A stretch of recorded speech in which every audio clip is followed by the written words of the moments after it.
And by offline, it means that the voters will be registered and their details would be put on a pen drive. And then that would be copied, at our offices when the lights return. So the registration would not be disrupted. Of course, we have mobile teams going around, and should they encounter doomsday, registration would not be disrupted. Of course, we have mobile teams, at our office, put on a pen drive. By offline, it means that the voters will be registered and their details would be put on a pen drive. And then that would be copied, at our offices when the lights return. So the registration would not be disrupted. Of course, we have mobile teams going around, and should they encounter doomsday, and should they not have a generator readily available, they should be able to register people offline, which means that they register them and upload their information onto a pen drive. And once there's light, they will be able to, load it onto our system. And so this is a system that we employed, last year, and we intend to continue that. As I mentioned, however, this time we have made available, asked all our district offices, to rent a generator, and we hope that this would help, resolve any of the electricity and lighting issues that we may encounter. I think the EC has always maintained that the kits were disposed as a result of reports that we had before us. In 2018, when we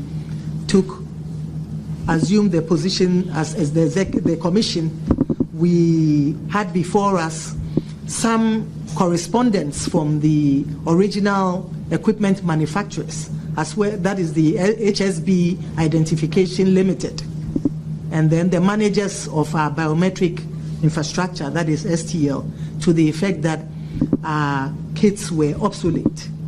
And they mentioned that the equipment had reached end of life, which means that there were no parts available to service them. We had before us a notification for the award of a contract to refurbish those kits to the amount of 56 million United States dollars. So the question was whether to use that 56 million to refurbish obsolete kits, or whether to use it to procure new kits. Interestingly, if you look at the budgets, the cost of refurbishing a biometric verification kit was more expensive than procuring a new one. And the Commission, to enable it to arrive at this decision, invited a UNDP Canadian consultant who had advised the Commission in 2011 when the decision was taken to go biometric. He was the one who came and put in place our biometric architecture, and then he supervised the procurement and everything. And so when we assumed office in 2018 and we were confronted as to whether to spend $56 million to refurbish kits that were obsolete, we invited him in, and he spent some 10 days with us. And he, at the end of the day, noted that the kits were obsolete and the maintenance of them had reached unsustainable levels. With that before us, we then took the decision to procure a brand new biometric voter management system for the Commission, comprising some 74,000 plus biometric verification devices, 8,500 biometric registration devices, a data center, and a disaster recovery center. All that was done at a cost of 68 million United States dollars. 68 million United States dollars. And I'd like to add that the $56 million that was earmarked to be used to refurbish obsolete kits, $51 million out of that was used towards the procurement of this new infrastructure. So 51 million United States dollars was used towards the procurement of this brand new infrastructure, comprising a data center and a disaster recovery site, 74,000 plus pieces of biometric verification devices and 8,500 registration kits. And so if you ask me, who in their right mind would use millions of dollars to refurbish kits that have reached their end of life when you can use the money for, the long term? The commission invited Laxton Limited, a reputable company that builds biometric and builds and produces biometric equipment. And they also visited us and confirmed that our kits were obsolete. Based with that information, the commission took the decision to auction the kits. And the process is simple. Before it did that, I informed the state valuer and provided them with a list of the items to be auctioned. They then, at the instance of the commission, inspected all the equipment and put a cost to it. Armed with this, we then wrote to the Ministry of Finance to seek their approval to auction the items, which they then gave us. It was after this that the commission invited an auctioneer to come and auction the items. And the recycling company procured those items, and the funds from the sale were lodged into the consolidated fund. So this is, and so we refute allegations that the kits were in good condition and that they were auctioned clandestinely and secretly. We refute. The equipment manufacturers, the managers, the biometric consultants who had advised the commission, and producers of similar devices, Laxton Limited, all indicated that the kits were obsolete and had reached end of life.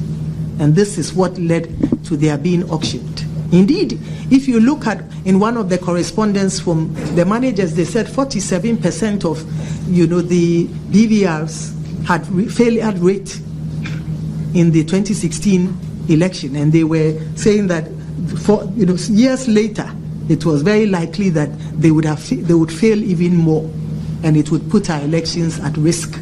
It is for that reason that the commission took the prudent decision to auction the equipment. The commission invited Laxton Limited, a reputable company that builds biometric and builds and produces biometric equipment. And they also visited us and confirmed that our kits were obsolete. Based with that information, the commission took the decision to auction the kits. And the process is simple. Before it did that, I informed the state valuer and provided them with a list of the items to be auctioned. They then, at the instance of the commission, inspected all the equipment and put a cost to it. Armed with this, we then wrote to the Ministry of Finance to seek their approval to auction the items, which they then gave us. It was after this that the commission invited an auctioneer to come and auction the items. And the recycling company procured those items, and the funds from the sale were lodged into the consolidated fund. So this is, and so we refute allegations that the kits were in good condition and that they were auctioned clandestinely and secretly. We refute.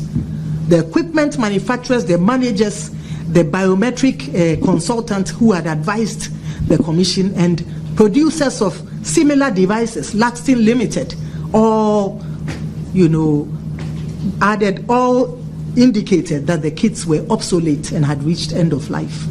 And this is what led to their being auctioned. Indeed, if you look at in one of the correspondence from the managers, they said 47% of the BVRs had failure rate in the 2016 election, and they were saying that years later, it was very likely that they would fail even more, and it would put our elections at risk. It is for that reason that the Commission took the prudent decision to auction the equipment. The Commission invited Laxton Limited, a reputable company that builds biometric and builds and produces biometric equipment. And they also visited us and confirmed that our kits were obsolete. Based with that information, the Commission took the decision to auction the kits. And the process is simple. Before it did that, I informed the state valuer and provided them with a list of the items to be auctioned. They then, at the instance of the Commission, inspected all the equipment and put a cost to it. Armed with this, we then wrote to the Ministry of Finance to seek their approval to auction the items, which they then gave us. It was after this that the Commission invited an auctioneer to come and auction the items. And the recycling company procured those items, and the funds from the sale were lodged into the consolidated fund. So this is, and so we refute allegations that the kits were in good condition and that they were auctioned clandestinely and secretly. We refute. The equipment manufacturers, the managers, the biometric consultants who had advised the Commission, and producers of similar devices, Laxton Limited, all indicated that the kits were obsolete and had reached end of life. And this is what led to their being auctioned. Indeed, if you look at in one of the correspondence from the managers, they said 47% of the BVRs had failure rate in the 2016 election, and they were saying that years later it was very likely that they would fail even more, and it would put our elections at risk. It is for that reason that the Commission took the prudent decision to auction the equipment. The Commission invited Laxton Limited, a reputable company that builds biometric and builds and produces biometric equipment. And they also visited us and confirmed that our kits were obsolete. Based with that information, the Commission took the decision to auction. This brings me to the elephant in the room: energy. Yes. More than half of the African population do not have access to energy. So how do you harness the potential of artificial intelligence and other technologies when electricity is not available? What are your thoughts on this? Thank you very much. It's a very, very important question. I mean, there are about 900 million people in the world without access to electricity. And about 600 million of them, about 72% of that or so, is in sub-Saharan Africa. Not just Africa, but Sub-Saharan Africa. And I mean, if you look at energy consumption around the world, in sub-Saharan Africa, it's about 180 kilowatt per capita. It's 180 per kilowatt hour. In the US, it's 13,000 consumption per kilowatt hour. In Europe, it's about 6,500, consumption. So we're at 180, right? And so you see the direct relationship between our energy consumption and economic development. Ours is so low because without energy, you cannot do so many things, in transport, health, in education, agriculture. There's so much that requires energy. If digitalization, artificial intelligence, all those things that we want to do require energy. So it's a big issue for Africa, and how we are able to deal with this elephant in the room. My own experience with our situation in Ghana, and when you look at what is happening across the continent in South Africa, in Nigeria, and so on. First of all, we have to make sure that the utilities are financially viable. The lack of viability of our utilities is a major problem, because if the utilities are not viable, they are not able to make the investments that are required. And you know that with the energy sector, the lead time for investment is about 4 years before you actually need the energy. And so if you don't put in the investment early on, but if your utilities are making losses, they are not cost recovering, you have a major problem to start with in that sector. In the utility sector, I think the World Bank estimates that we need about 20 billion annually for the next 10 years or so for us to close the gap, right, on electricity. And so if you don't have that incentive for the private sector, because a lot of this investment must come in from the private sector. How do you energize the private sector? Exactly. But if they see a loss-making enterprise, they're not likely to invest. So that is one thing that we have to be careful and very deliberate on, to make sure that there is viability of our utilities. The other thing that we have to do, because we are working individually in countries, it is very important, because some places we have different comparative advantages. There are some parts of the continent where there's more hydro, some parts where there's more gas. But so it requires a deliberate strategy to integrate our utilities. So based on your experience and what is happening in Ghana, what sort of reforms do you think are needed? And the sort of awareness, because it seems you also need to carry the population along. Sure. So what sort of thinking is going on in terms of the sort of reforms that you may wish to introduce, or you are already working on in Ghana to address these fundamentals? Well, I think first of all is a recognition of the problem. And it will require political will and leadership. I think that when you want to change and reform, you need a clear vision, and that is going to be provided by leadership, and therefore set out a roadmap in terms of how you are going to achieve it. In our setting, we set up a roadmap for digitalization and said, look, we've got to put in place the pillars. First of all, let's have a national ID. Let's make sure there's every part of the country has a digital address, because that is the way we thought we could use GPS technology to deal with the addressing challenge, which we did. So every part of the country, every property has a digital address. Let's make sure everybody has a bank account. That is a clear goal. And we said, okay, most people have mobile money accounts. Let's make it interoperable with bank accounts. So we implemented mobile money interoperability. And therefore, we're able to accomplish that particular goal, that you have financial inclusion. And therefore, as a result, we are not only the fastest growing mobile money market in Africa, we are also number one in Africa in terms of access to financial inclusion, because we've been able to put the fintechs, the telcos, and the banks on one common platform. It wasn't easy to do because these are competitors, but we had to convince them that it was in their collective interest to be on one platform and compete on that platform, rather than try to set up separate platforms as you have in many other countries.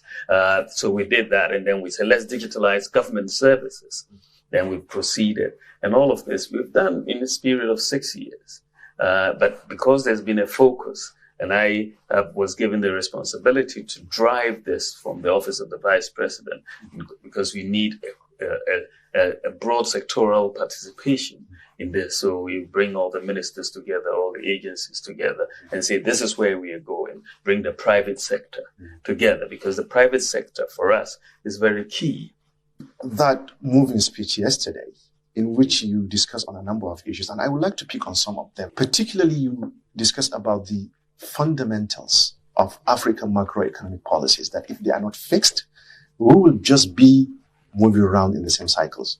What are these fundamentals? Can you tell us more? Well, thank you very much. I think yesterday I made that point, that when you look at the history, African governments have really focused by and large on managing crisis, at the macro level. So you have commodity prices going up, and then it creates instability, some macroeconomic instability, political instability, and there are all sorts of crises that countries manage. And when you look at the end of the day, my underlying micro foundations for economies in Africa to enable us deal better and prevent these macro crises are totally ignored and have been ignored for the longest time since independence. So my submission yesterday was that some of these underlying things, for example, do we have uniquely identified populations, right? Because if your population is not uniquely identified, you have a problem. How do you know that everybody who pays taxes, who's not paying taxes? Domestic revenue mobilization is therefore a problem. And if you don't have that, you will have people not complying with tax payment, and then you have fiscal deficits, and then you have debt unsustainability, and you have to go back trying to manage the crisis. So, address systems. You don't have them. How do you implement a proper property taxing mechanism? You don't know. Your public sector service delivery is very manual. The processes are very manual, and therefore you have corruption. And that means the lack of productivity, inefficiency. Currencies depreciate when the fundamentals are wrong. Right. And the mismanagement of this economy in terms of the fundamentals is what was driving the depreciation of the currency. You can't be running double-digit deficits, double-digit current account and fiscal deficits, borrowing to this extent, financing your deficit with huge printing of money from the central bank, and expect your currency to be stable. The fundamentals will not support it. Right. They will not support for a bailout. Well, the president says it's policy credibility, not a bailout. What should go in there? Because along the line with your predictions and the lectures you gave, you said that if things don't go well, that is where we might have to go. If we're going for a bailout, what are we asking for? Well, I think I did make the point, I think, in my last major lecture in Ghana, that if the government doesn't take certain decisions, we will end up with a request for a bailout from the IMF. And this is exactly what has happened. Mismanagement has consequences. Bad policies have consequences. And Ghana is going to... How can government be seeking to contract this magnitude of non-concessional loans at this time when it does not have enough cash to meet statutory payments? This is like an alcoholic who has just been convinced to enter rehab, and just a few days before rehab asks for a carton of whiskey. Can this person be trusted to keep or to stay with the rehab program? Undertaking this additional borrow would mean that the anchor is not likely to hold, and it would compromise the objective of fiscal consolidation and debt sustainability. Given Ghana's economic situation, this bailout program will require a commitment to fiscal discipline that will test the resolve of any government in any developing country, such as ours. And it is important that the government understands what it has signed up for. We should all be prepared for some painful adjustments. To give legal backing to the process of fiscal consolidation, the government is likely to be required by the IMF to pass a fiscal responsibility law. A fiscal responsibility law will require governments to declare and commit to a fiscal policy that can be monitored. It includes rules and provisions for transparency and sanctions. Mr. Chairman, in my lecture last year and earlier in November 2013, when I delivered the Aliyu Muhammad Memorial Lecture, I offered the same piece of advice to government, but the Minister of Finance responded that it was not necessary. Today, because it is the IMF offering the solution, The government response is that it is very necessary. Mr. Chairman, to prevent the runaway printing of money by the central bank to finance the large deficits of government, the IMF is requiring that Bank of Ghana reduces its lending to government to zero by 2016. Zero.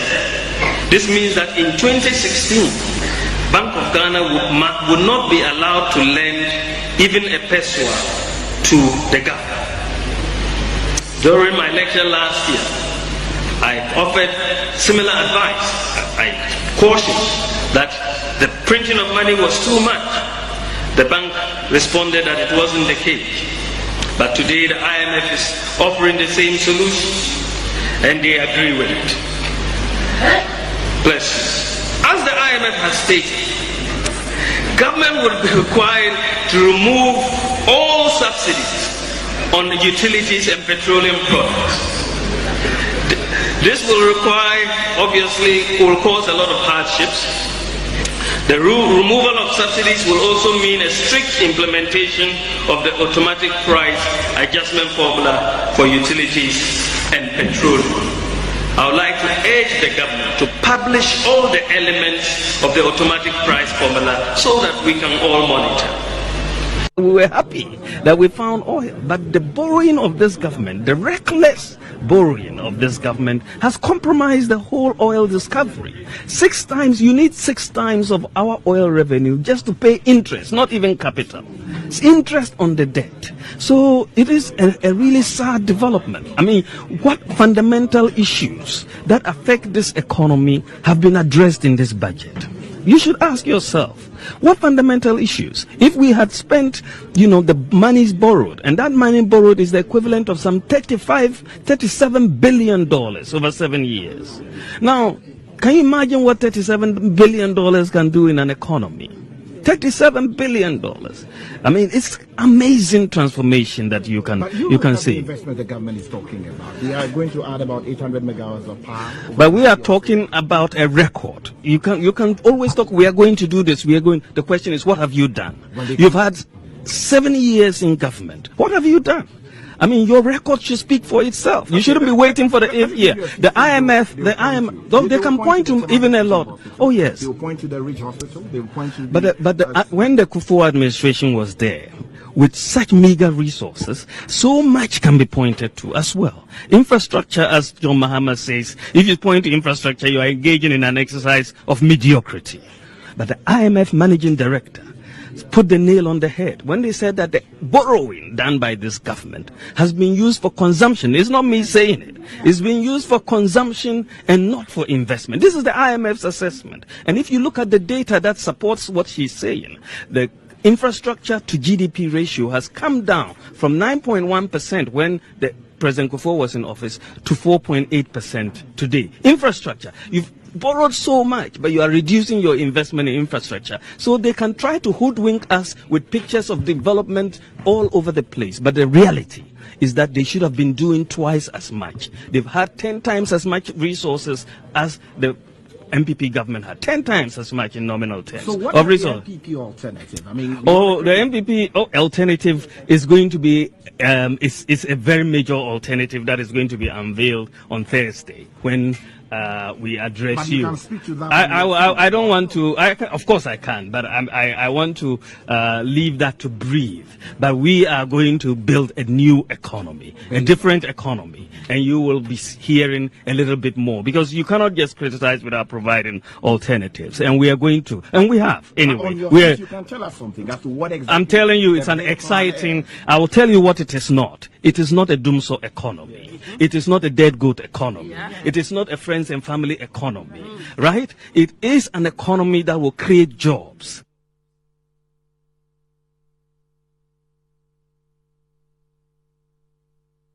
This is why we got into the IMF. You were spending too much relative to revenues, which is true.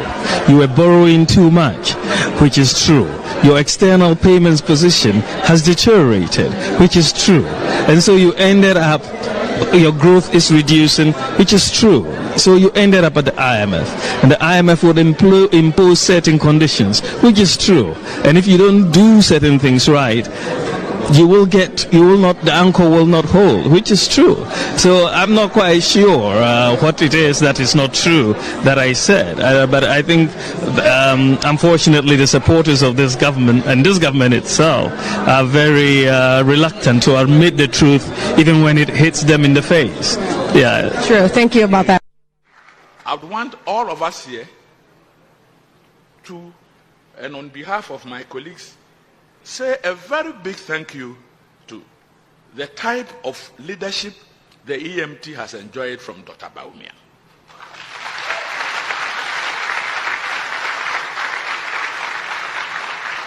A chairman who is so involved in the work of every, he works like a member, like a secretary. It's sterling quality, professionally excellent. So we are where we are because Dr. Bawumia is putting up a very professional chairmanship to the EMT. And I pray that we continue to work together as a team. No crefo bi owo man mo betumi de sesi bo akase ekoyi wo Ghana sesi e mo bo wo Ghana etisika so o man nya ohia man nenam amamu a enkoyi echi akom de Everybody there, we are better so like I said, money is easy. And then we say, if you're a Jumano, no, yes, and now so come to cry a day. That's also no. Nam say, the coupons I said, I'm out quite so wood. So you 30 million Ghanaians here, you so wood, who better when you are kissing, so now grandma. 2 poor man. They told all their communicators, anytime you mention Mahama or NDC, say incompetent. They say here Bawumia and Co say incompetent Mahama administration, incompetent. You've never held any responsibility anywhere near presidency before. You don't know what it is like to be president. So boy, I will take that word from Kufuor or from Rawlings because they've been there before. All of you guys have never ever come near the presidency. You know what it is to be a president? And you stand and say, incompetent Mahama administration. Incompetent Mahama administration. Choboy. Yaya Mobon Grado. Yetisikaso is what come there. Yetisikaso is what come there. Onyakupo mame kwana meba ye bani amada sesa tande mena emesikano ele kanso atuye biyo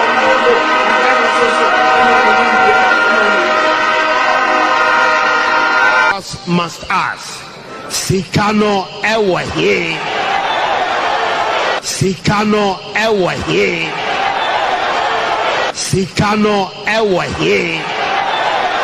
Andy, a final year student, UCC. Great. Thank you very much, Mr. Vice President. My question is actually simple. His Excellency the President, has said several times that his vision for Ghana is one of, a country beyond aid, mobilizing its, human and then material resources.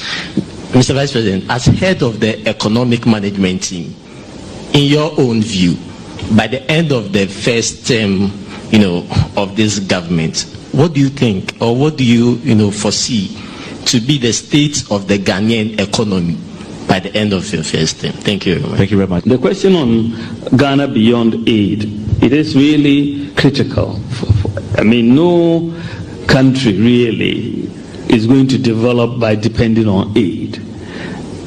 We have to move away from a dependency on aid for our development, and this is really what is driving Nana Akufo-Addo's vision for this country.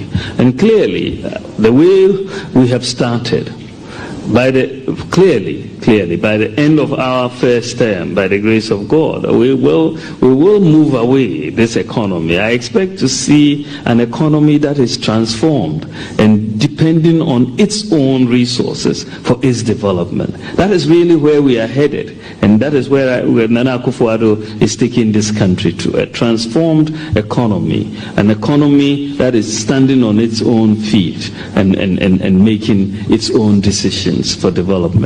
So I am very optimistic about taking Ghana to a country beyond aid. The question that you have to ask is, how can global phenomena skip Cote d'Ivoire and all the surrounding countries and only attack Ghana? How? How does it happen? NDC for the Sika Koya bus branded. Millions on the torso. Ghana for soon. Yes, more boy a chrono, more boy a bro. Munjaisa, Muncha contracts and sign. And almost say, Musu cry a ben more. Namon anything. Sasa ucha when you show baby NDC flag, President Mama poster, NDC or more branding Ghana and you know, the Sika you know for your branding. The youth of this country, we are saying to the NDC that we see you all right. You want us to see you? We see you, but we see incompetence. We see you, but we see corruption.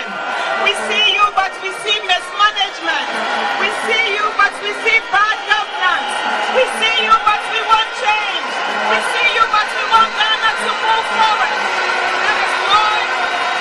That is why I have decided, and all the youth of this country, and all the well-meaning people of this country are saying, we need an incorruptible leader. We need a competent leader. We need a selfless leader. We need a visionary leader. We need a leader with good judgment. We need a leader who is selfless and loves this country more than his pocket. We need Nana Akufo-Addo. What is the difference between the ordinary thief and a political thief? Number one, the ordinary thief steals your money, your bag, your watch, and your jewelry, isn't it? But the political thief steals your future, your career, your education, your health, and your business. Number two, the hilarious part is that the ordinary thief will choose whom to rob. But you are the one who choose the political thief to rob you. Because we choose them. We vote them. We blindly say we are not blind. Who is deceiving who? The ridiculous part of the whole issue is that we will fight to defend and protect our belongings from the ordinary thief. Is it not? But we fight each other to defend and protect the political thief. Is that not what we do? Thugs will be fighting themselves to protect those that are stealing our career, stealing our job, stealing our health, stealing our success. What a shame. If you reach a certain stage in life and there is nobody who can look you in the eye and tell you the truth, you are doomed. And that is where our country has gotten to. We need to rescue this country. Wallahi. And I feel very terrible as a Ghanaian at this time. This country is in serious trouble, ladies and gentlemen. We are in serious trouble. We need to rescue this country, ladies and gentlemen. The presidency has been so depraved, so muddied, so dirtied, that I tell you in all sincerity as a Ghanaian, that I feel terribly sad today as a Ghanaian. We need to rescue this country. Wallahi. Inshallah. Please don't cry. We shall rescue our country.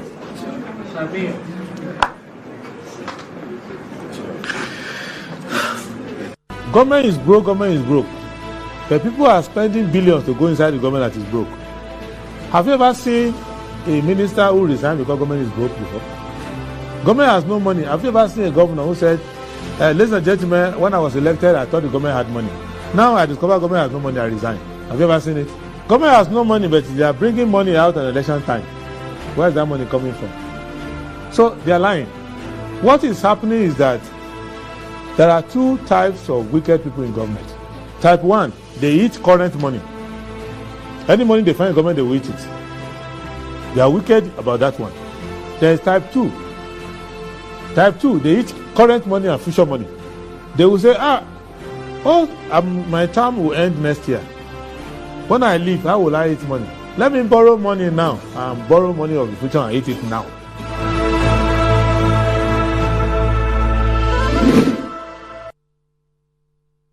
Right, hello, good morning and welcome to the show. This is Good Morning Ghana live on Metro TV. It's a Wednesday, the 8th day of May, 2024. By His grace, we're live and we're here with yet another edition of the show. Our gratitude will go to the Most High God for the rare privilege of being alive and, of course, the opportunity of having another conversation around the top stories making rounds here in our dear Republic. I'll let you into our panel for the morning's conversation shortly, but let's take a look at the front pages of our newspapers. Daily Graphic.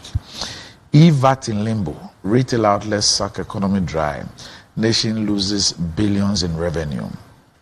Be bold to publish findings. Attorney General tells African investigative bodies. System failure delays voter registration. The Ghanaian Times, help us deal with land guards and sand winners. Blue Skies management appeals to president. Gomafete chief condemns killing of soldier at Kaswa. New force leader launches 100 million Ghana cedis crowdfunding to support electioneering. Limited voters registration commencement experiences hiccups. Stop premium undercutting to sustain industry. Commissioner of Insurance. Daily Guide. Mahama will run down Ghana. Nana, you have good policies. I have for chiefs to Baumia. Information Minister designate visits. Daily Guide. Voter registration takes off after initial hitches. The New Crusading Guide. Disclose outcome of inquiries that exonerate public officers. AG task investigative bodies. Family of slain soldier demands justice as it observes 1 week rights. Baumian economic revolution. Ghana's future lies beyond cocoa and gold. NPP Germany hosts Made in International Nasara Conference. You can now use Ghana card to access medical care, says NHI boss. Go out and register. Kufado encourages new voters. The Insight. Teachers suffering. Unions demand immediate payment of allowances by government. We are in deep pain and demand justice now, says family of slain soldier at 1 week observation. World Press Freedom Day 2024. Protect journalists and their sources from censorship, intimidation and others. Bring back to government and stakeholders. Why Nigeria should not allow relocation of US and French military bases from Sahel. The Herald. 80-year-old Akufo-Addo, sleepless over legacy and immortality, labels Mahama a threat. Special prosecutor exposes AG and Ioko's deceptions, suggests Mami Yaatiwa didn't work on Cecilia Dapa's docket. National Peace Council compromised its neutrality at 2020 polls, says Asidum Ketia, exonerates Pesa White and Rojo. GIPC financial woes blamed on mismanagement. Defense witness still dismantling Kokobo trial, challenges prosecution's description of Litovit. The Informer. Cecilia Dapa case, Yoko runs away. OSP sets record straight.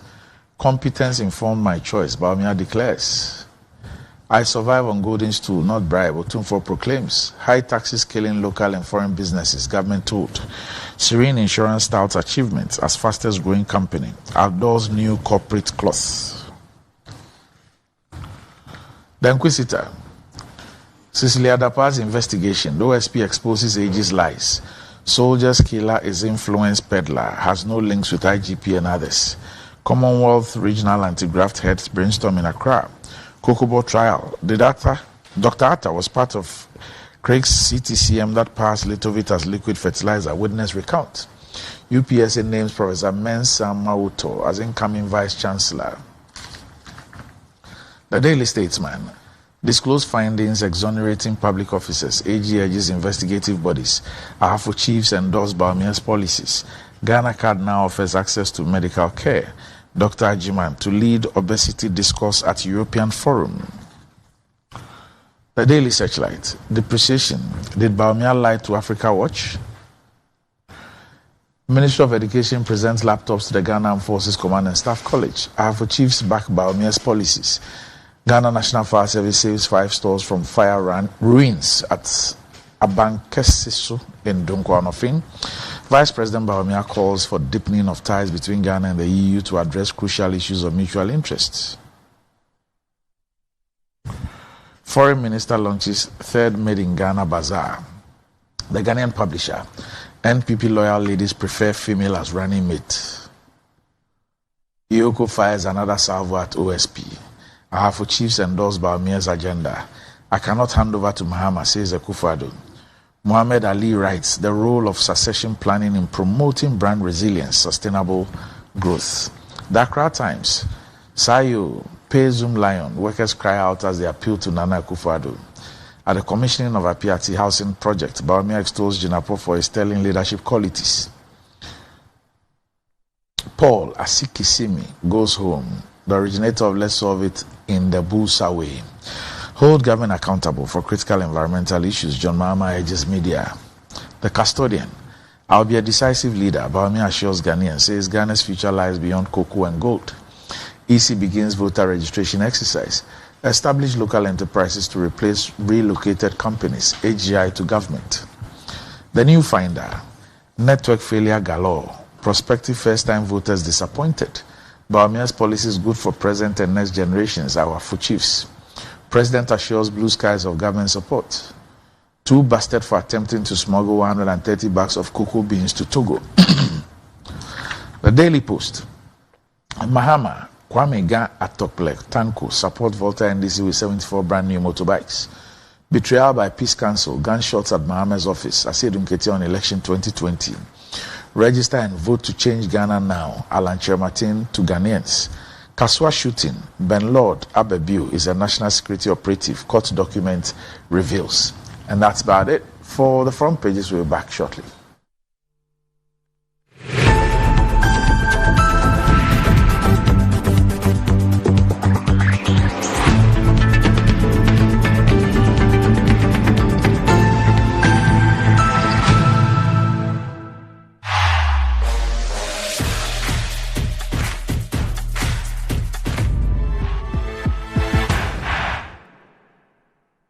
Fortune rice, it's me emu ediane biara. Yansio kakre bipe, emu no nkikamu. Na ne hwam ne dedie. Delicious.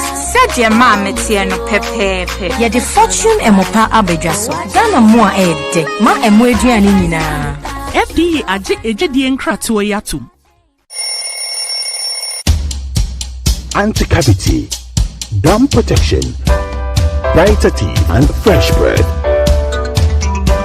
I'm a fair missy way. Pacho Bantama. Machasi.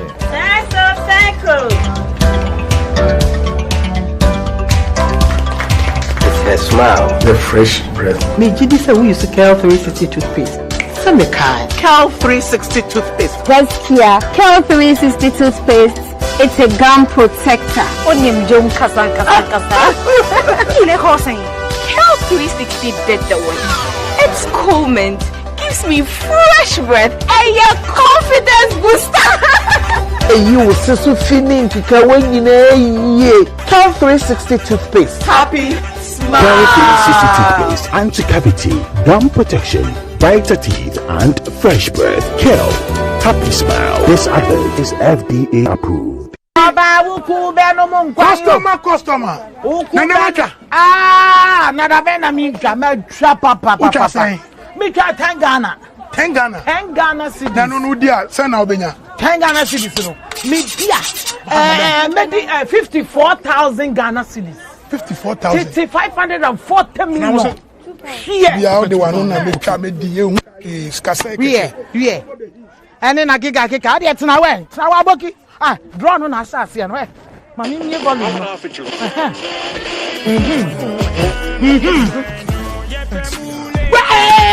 Customer, ready.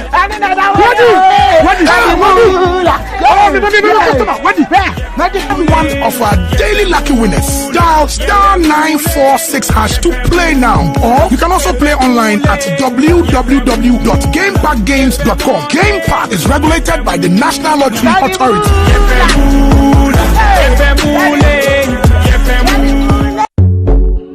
today's modern world, stairs are a challenge, especially for our elderly and those with health concerns. Navigating them can be difficult and even dangerous, but there's a safer way to move vertically. Lifts and Elevators Limited Company, your answer to a more accessible and secure vertical transportation. Our elevators and escalators, including top-of-the-line pneumatic vacuum elevators, Fuji elevators and escalators, offer a safer and more convenient alternative, eliminating the risks of stairs and enhancing accessibility for homes, businesses, and hospitals. Choose safety and convenience with Lifts and Elevators Limited Company. Elevate your spaces today. For more information, visit our website at www.elevatorsgh.org or call now on 0200-535-515. Lifts and Elevators Limited Company, the elevator people.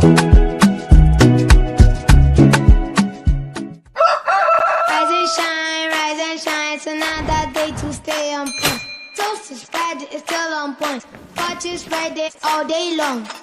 Still on point, yes, it's still on point. It's still on point. Watch is Friday, it's still on point. For your bread, it's creamy. For your toast, it's still on point. It's yummy, delicious. It's still on point. Still on point, yes, it's still on point. It's still on point. Still on point, yes, it's still on point. It's still on point. For your toast, it's still on point. It's still on point. Fortune spread, it's yummy, delicious. It's still on point. Fortune spread, delicious, creamy, and always on point. This advert is FDA approved. Hey, what's up? How far with your intention? To be honest, I'm so nervous about starting this new role on Monday. Oh, please. I know you'll be great at it. You should be worried about what benefits they have. Example, do they have health insurance? I doubt they will have that for internet.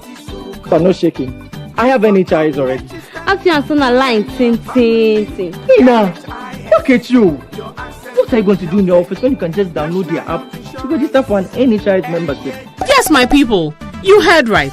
You can now download and register your membership on my NHIS app. No long queues or tedious paperwork. All you need is your Ghana card to register for yourself and for others. Once you register, you get a new digital NHIS card on your phone. My NHIS app gives you access to credentialed health facilities and services across the country. NHIS covers over 95% of disease conditions in Ghana. Access to healthcare just got easier. Now let me sign up quickly. Miss Steph, I'm starting work next month. We are back bringing you the latest lineup from Betway. Betway starts strong with their front two with Free Play Friday and Swipe Bet. I'm not food now. In the middle, you've got all the control with Cash Out and Build a Bet. Plus, with Win Boost, you can boost your sports bet. At the back, they have Smart Picks and the Partial Daily Jackpot. You always get way more with Betway. This advert has been vetted and approved by the Gaming Commission of Ghana. Bet responsibly. No under 18. Terms and conditions apply. Betway. Get way more. Welcome to RehobothWest.com.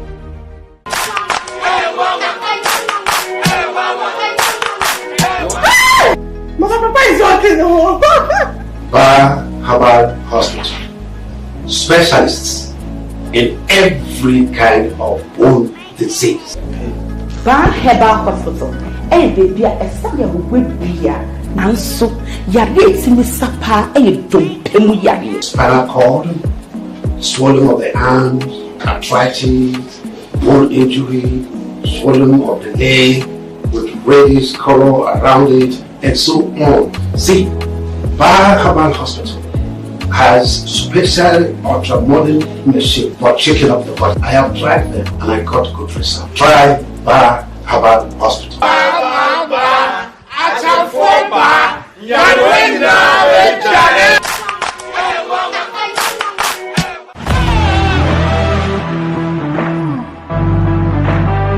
The biggest car center in Ghana, offering unparalleled round-the-clock service in autos and accessories.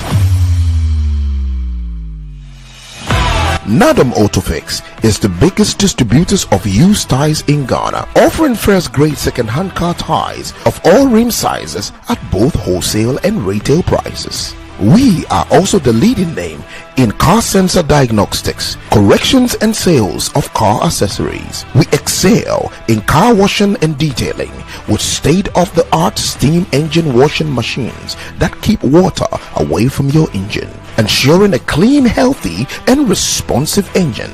Nadom Autofix, the first name in servicing, car accessories and car washing.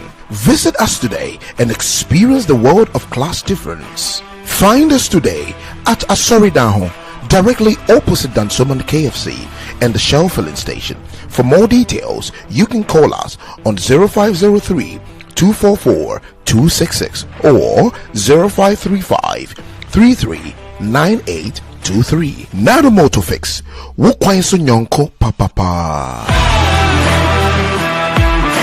Fortune rice, it's me emu ediane biara. Yansio kakre bipe, emu no nkekamu. Na ne hwam ne dedie. Delicious. Said your mama no pepepe. Ya the fortune emopa abedwaso. Ghana mo a ede. Ma emu ediane nyina. FDA aje ejedi nkratoa yatum.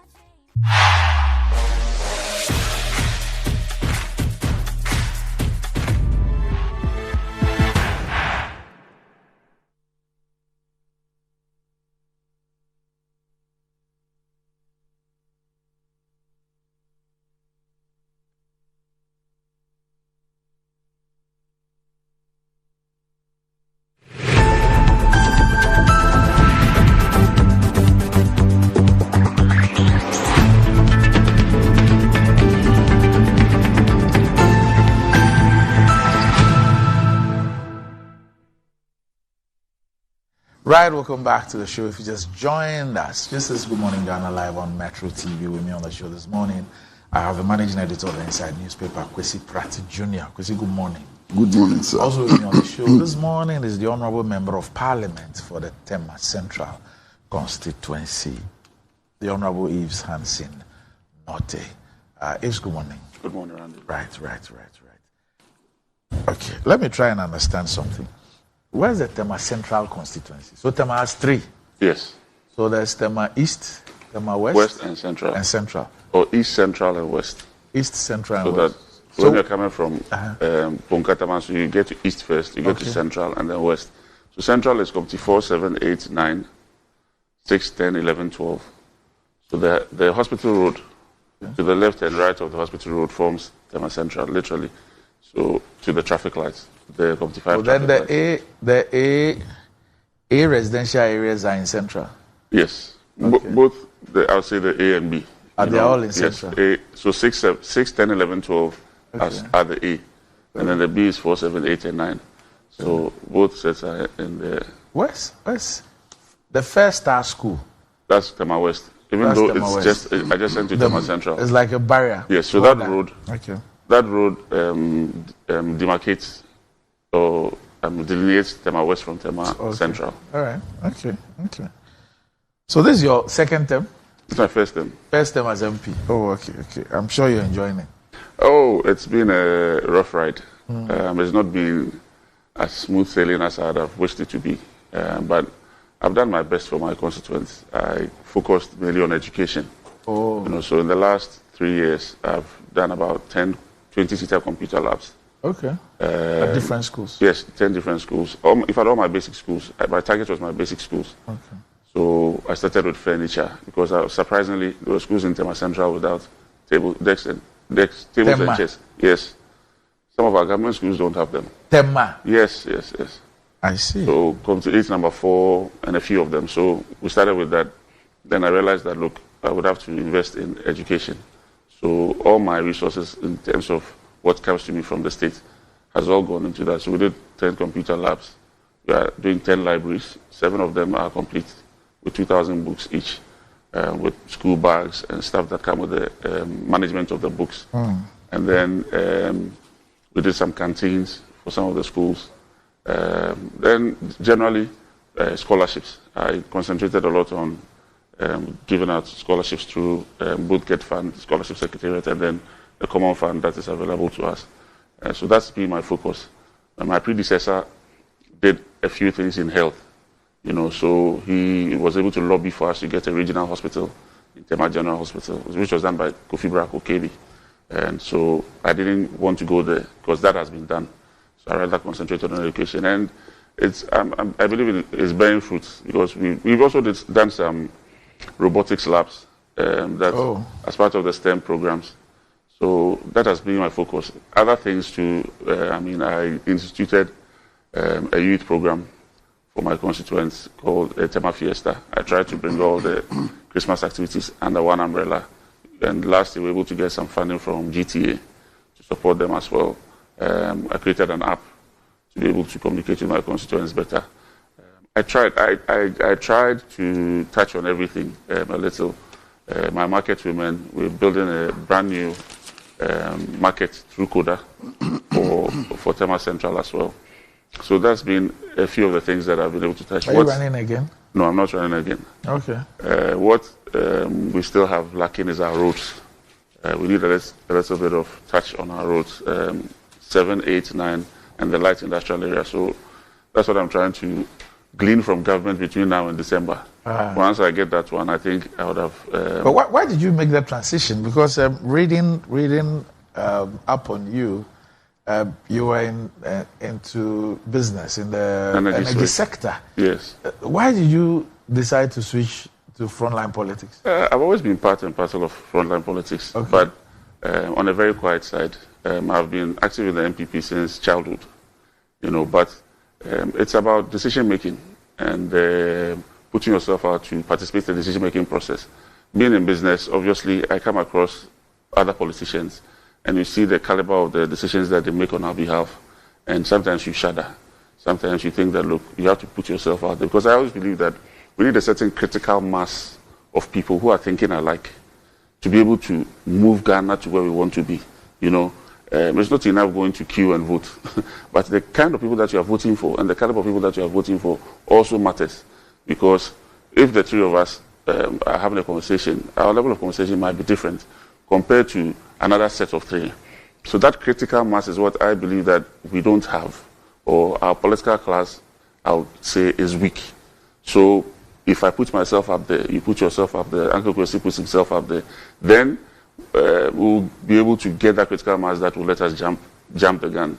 I see someone like Uncle Kwesi has done this for like 50 years. I think his commitment is not because he makes money out of it, but his commitment is to see the change that Ghana or Ghanaians deserve. 7 days a week. Yes, these are things that inspire some of us. And we said that, okay, let's put ourselves out there, let's participate, let's bring our knowledge to bear, let us bring our knowledge to the fore, and then see how best we can help make Ghana a better place.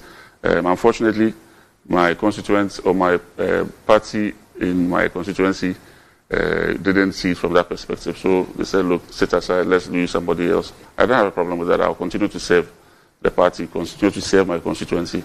In fact, from here, I'll be going to inspect some of the registration process. But I participate in everything. I'll continue to serve and make sure that we're able to break the 8 as we are hoping to. You regret? No. I'm don't not regret? Not at all. I think that it's a learning curve. It's a learning curve, and I've had the opportunity to. It's a privilege for the people to even give you the opportunity to serve in the first place. Yes, it has had an effect on my business. It took a toll on my business, locally and also abroad, because all of a sudden you are a PEP. Yeah. And your bank is calling you that, look, you have to come and close your account because you cannot, you are politically exposed. Things, even your business partners have to distance themselves from you, dissociate from you. Things that you took for granted are no longer for granted. But people would rather say that you going into politics and your party being in power should rather enhance your business rather than create problems for it. I wouldn't say so, because people have their perceptions about politics and governance. If you want to, in fact, the most difficult thing to do in Ghana is to do what is right. That's my what is right. Yes, that's my view. Okay. So if you want to do what is right, you suffer the consequences that I'm suffering. Oh. Whether in what you say or what you do, because it's difficult. Our systems are difficult, and the way we've crafted it, it's as if there's a book I read some time ago. It says it is our time to chop. It was written by one Norwegian guy. And it tells you the psyche of the Ghanaian political class or the philosophy behind why people want to have power. And the whole idea is that it's our time to chop. And that was the title of the book. He actually used Ghana as a test case, to describe the African political elites and their thought process. So people expect you, your constituents literally expect you to go in there and glean from the state for them. That's what they see as politics. So they make comments as like, oh, you're talking about my own evolution for a. So you are put in a space where if you are not able to do that, you cannot survive politically within your constituency. Right. My issues with some of my people is just that it's got nothing to do with my ability to deliver. They don't even know what you do in parliament. They don't care about that one, but that is where the difficulty lies. But it comes back to the same question, the same answer I was given earlier on, that you need a certain critical mass of people thinking alike. Because if you see what China has done in 30 years, it's amazing. You see what Singapore did in 30 years, it's amazing. You see what Dubai has done, it's amazing. You see what Malaysia has done. But when you delve into their politics, you realize that the leadership had a certain critical mass of people around it who had the competence and were not looking at it from a partisan perspective or personal perspective. They were purely working for the state to make the state capable of delivering goods and services for its people. So those are the things that motivate some of us. So I'm not done yet. It's just I see this as a break, maybe to make time to reorganize myself, put things in good perspective, reorganize even my family, make time for them and all. I have a very young family, make time for them.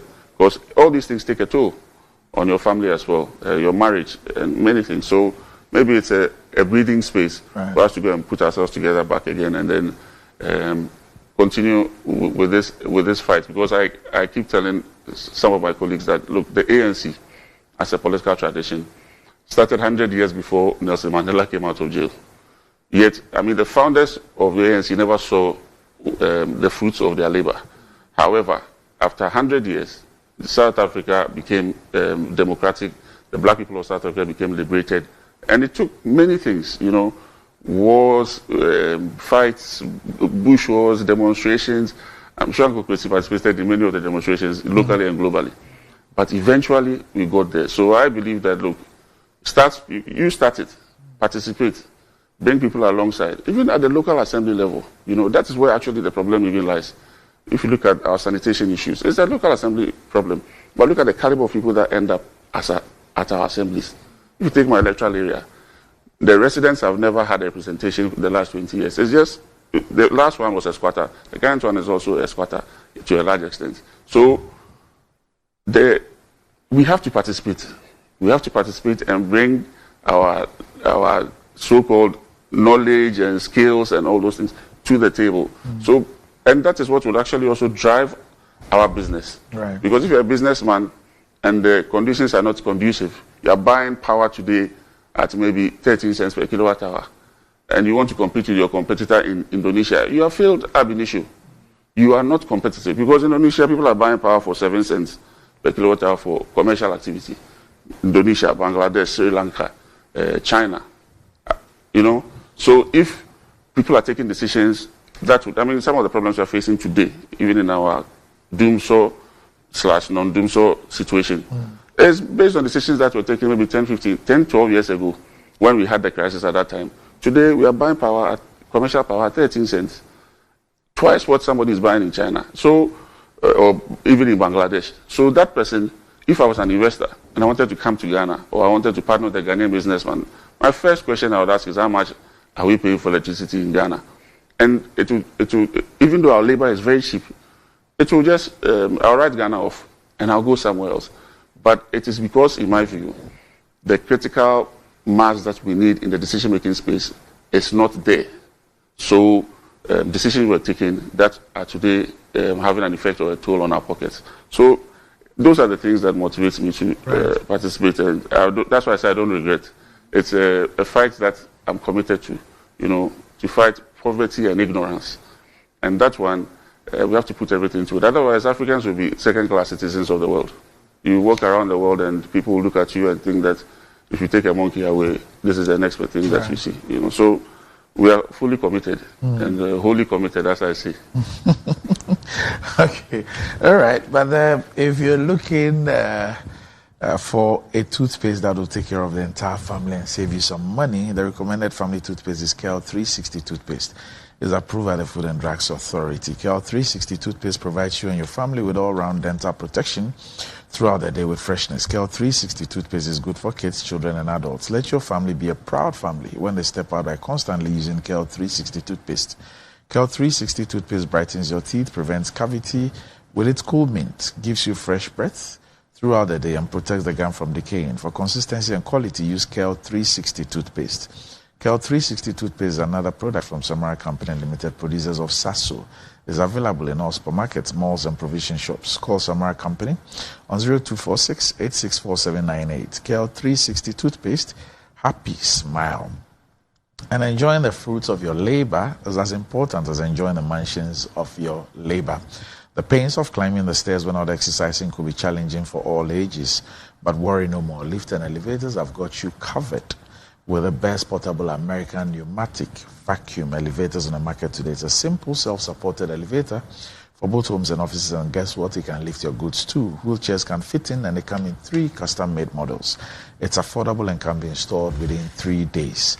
Visit Lifts and Elevators at Sakumon, or just call them on 0200 535 or 515, or send a mail to elevatorsgh@gmail.com for consultations and the best solutions in easy vertical movement. Wizzy? Yes, sir. You were not here yesterday when the limited registration exercise started, but at the end of our show yesterday, we had to even cross over to the old head office of the Electoral Commission, where there was some chaos there, and our reporter Zoe was there, where you had issues of the machines not, this was around 11 a.m., and they had not been able to even register a person.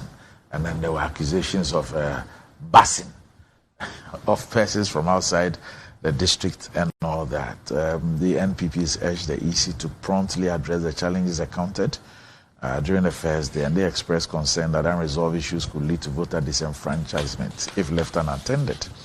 And the Director of Elections and Research of the NPP, Vance Namaku, said the EC must do what is right to ensure that all eligible persons be registered at the end of the exercise. Because today is day one, and it's expected that all those who are of age, the EC must come clear to us and let us know what's really happening. I mean, as I said, we can't work out this situation where people have moved from their homes to registration centers only to be treated in this manner. It is the reason I'm saying that the EC must walk the talk and let us know what the challenges are.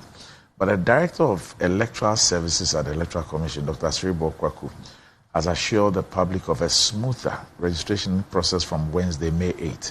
His assurance comes after some challenges experienced on the first day. He attributed the challenges encountered on the opening day primarily to internet connectivity issues. He noted that the EC had equipped its personnel with necessary tools such as turbo nets and data, but encountered difficulties as some of these devices failed to function properly in the morning.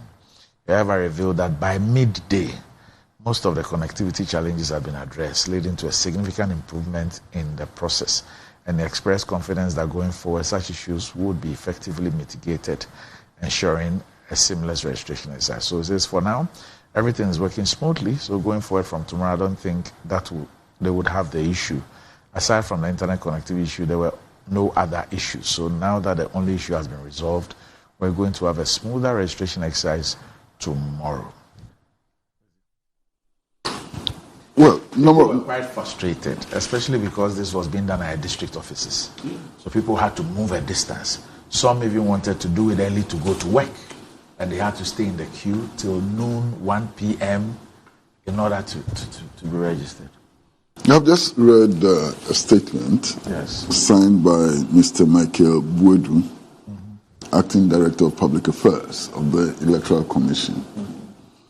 And he makes the same point about internet facilities not working. And the fact that those issues have been resolved and that from today the exercise will proceed smoothly. In almost all the registration centers nationwide. So the problem is not over. I read that particular sentence. Consequently, the registration exercise is proceeding smoothly in almost all the registration centers nationwide. So there's still a number of registration centers where it's not proceeding, smoothly. It is possible that the impact of this hiccup may not be profound, and that the issues can be resolved and people can come back and do their registration. That is possible.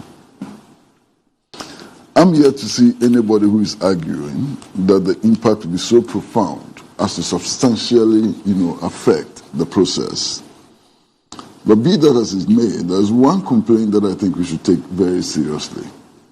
And that complaint relates to the busing of people to register. I mean, that clearly is manipulative. You understand? If people start busing people to register, then there's a problem. And perhaps we need to take measures to stop that, because that clearly is manipulative. The registration of voters should be done at best at the individual level. You've come of age, you want to register to vote. When registrants are organized and bussed, then there can be a problem. I'm not saying that by itself is a problem, but you can suggest very strongly that there is a problem. Again, reading through all the statements that the EC has made, the reason for the internet failure is not stated. Could it be the results of power outages? Maybe not. Defective machines? We don't know. So sometimes I think it's important that the EC and public institutions, are very clear in their communication. What really happened? We don't know. It's the internet connectivity. Yeah, but what caused that? We don't know. You understand? Now, just imagine that some of these things were to happen on election day.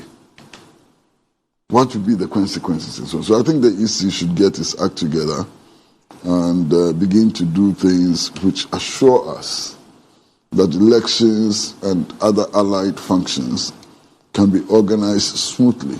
Of course, if you had a situation where by 11 a.m. people are unable to register, there will be chaos. Of course. In fact, it could degenerate into something else. No, register, vote. Yeah, I mean vote. Yes. It could be something else. Yeah. So I think that the EC should get its act together and it should begin to address these challenges. I don't know if they did pilots, but in all instances, I would suggest very strongly that they do pilots. I'll be surprised if they did it. So that we can see some of these problems ahead of time. The technical team of the EC should act, expeditiously to enable us know what some of the problems may be ahead of us. Already there are a number of problems that we are grappling with that we haven't solved. So-called missing, equipment. BVDs have not been resolved satisfactorily yet. The money is petition charge. Yeah. I read that petition yesterday.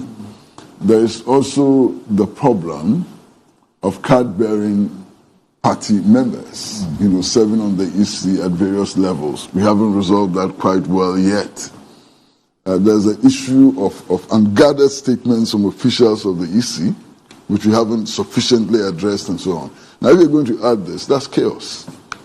That's complete chaos. And I think that we should work to avert the chaos. Look, many people in our society are already under considerable stress from the economic situation. Please don't let us add more to worsen their plight. These are my comments for now. Right. Now, I'm sure you went around.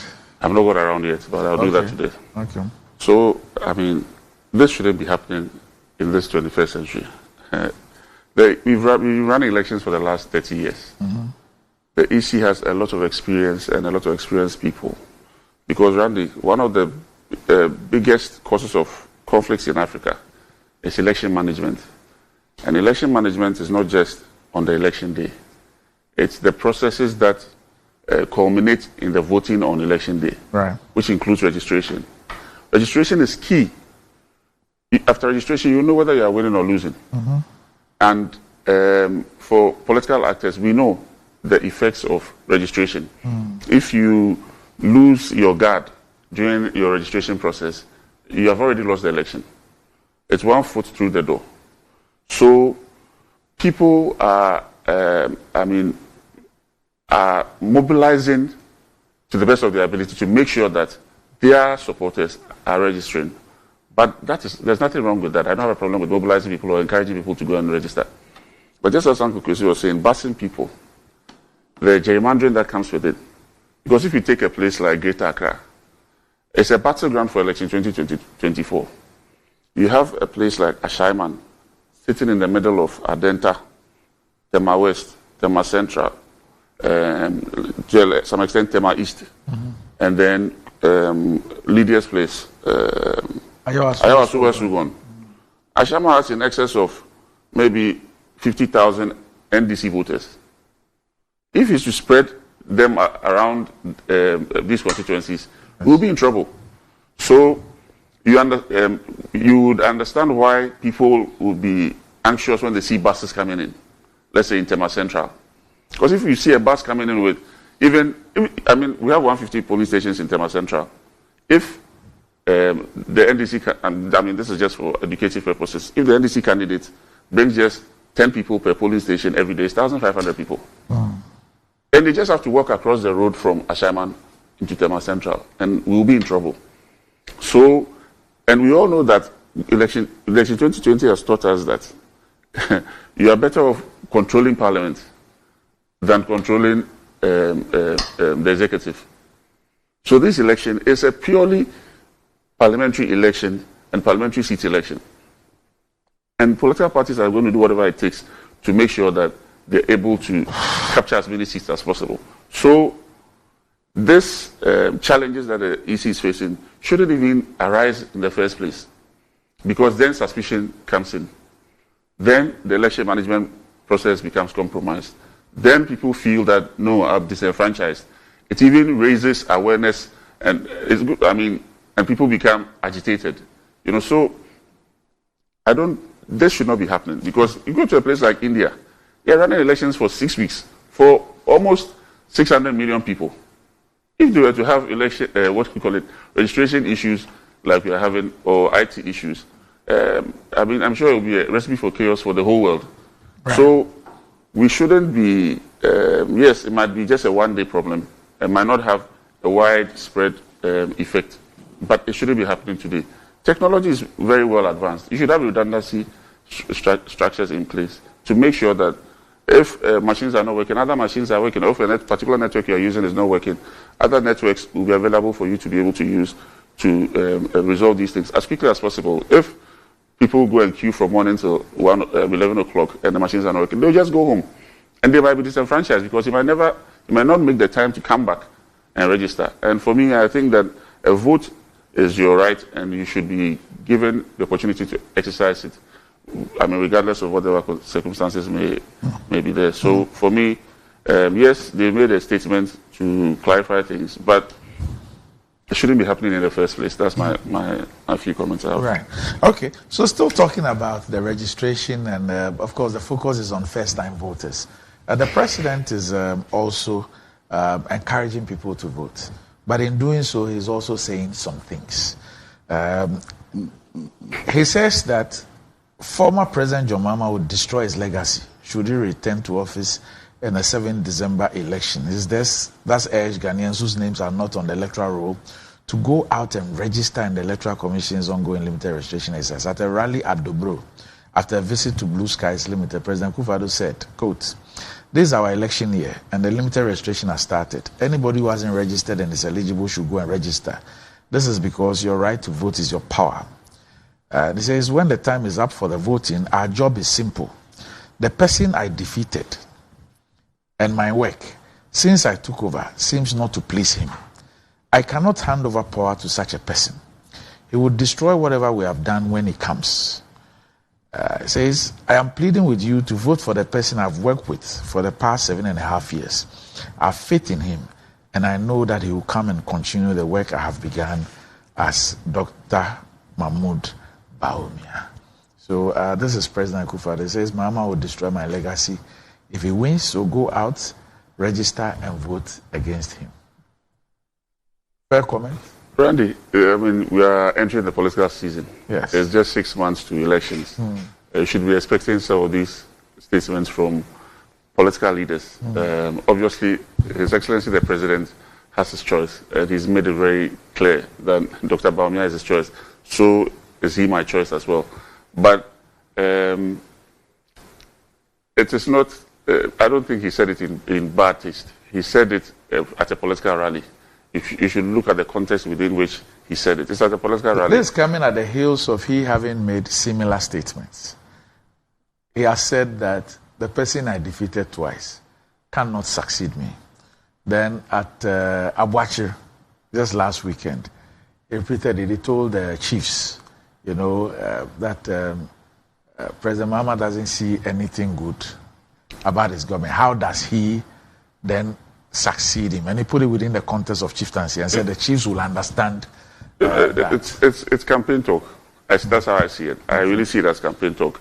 His Excellency the President is a die-hard politician. He's very good at the politics and campaigning and all that. So I know that he's set in a certain tone that, look, my successor will be better than His Excellency John Mahama. So give my successor the opportunity. I don't see it in bad taste. I see it from the perspective that, look, we are entering the political season. Politicians will make statements.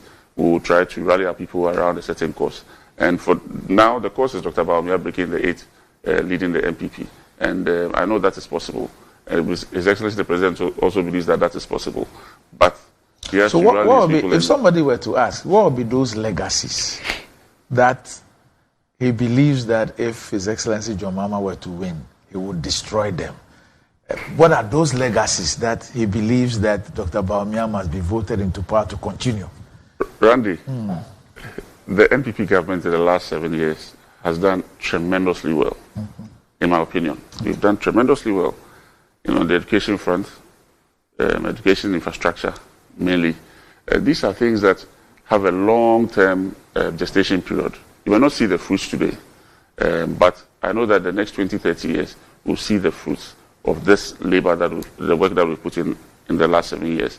That notwithstanding, we could have done better. That's my opinion. We could have done much better. It's just that other external factors, but we all know about them, COVID and co, have come and hit us. In fact, it has actually exposed Ghana. We now know our true smoothness level as a state. So for me, I see it as an opportunity for us to now start from scratch. We have lived a certain life in the past where we could borrow and cover our back. We can't borrow forever.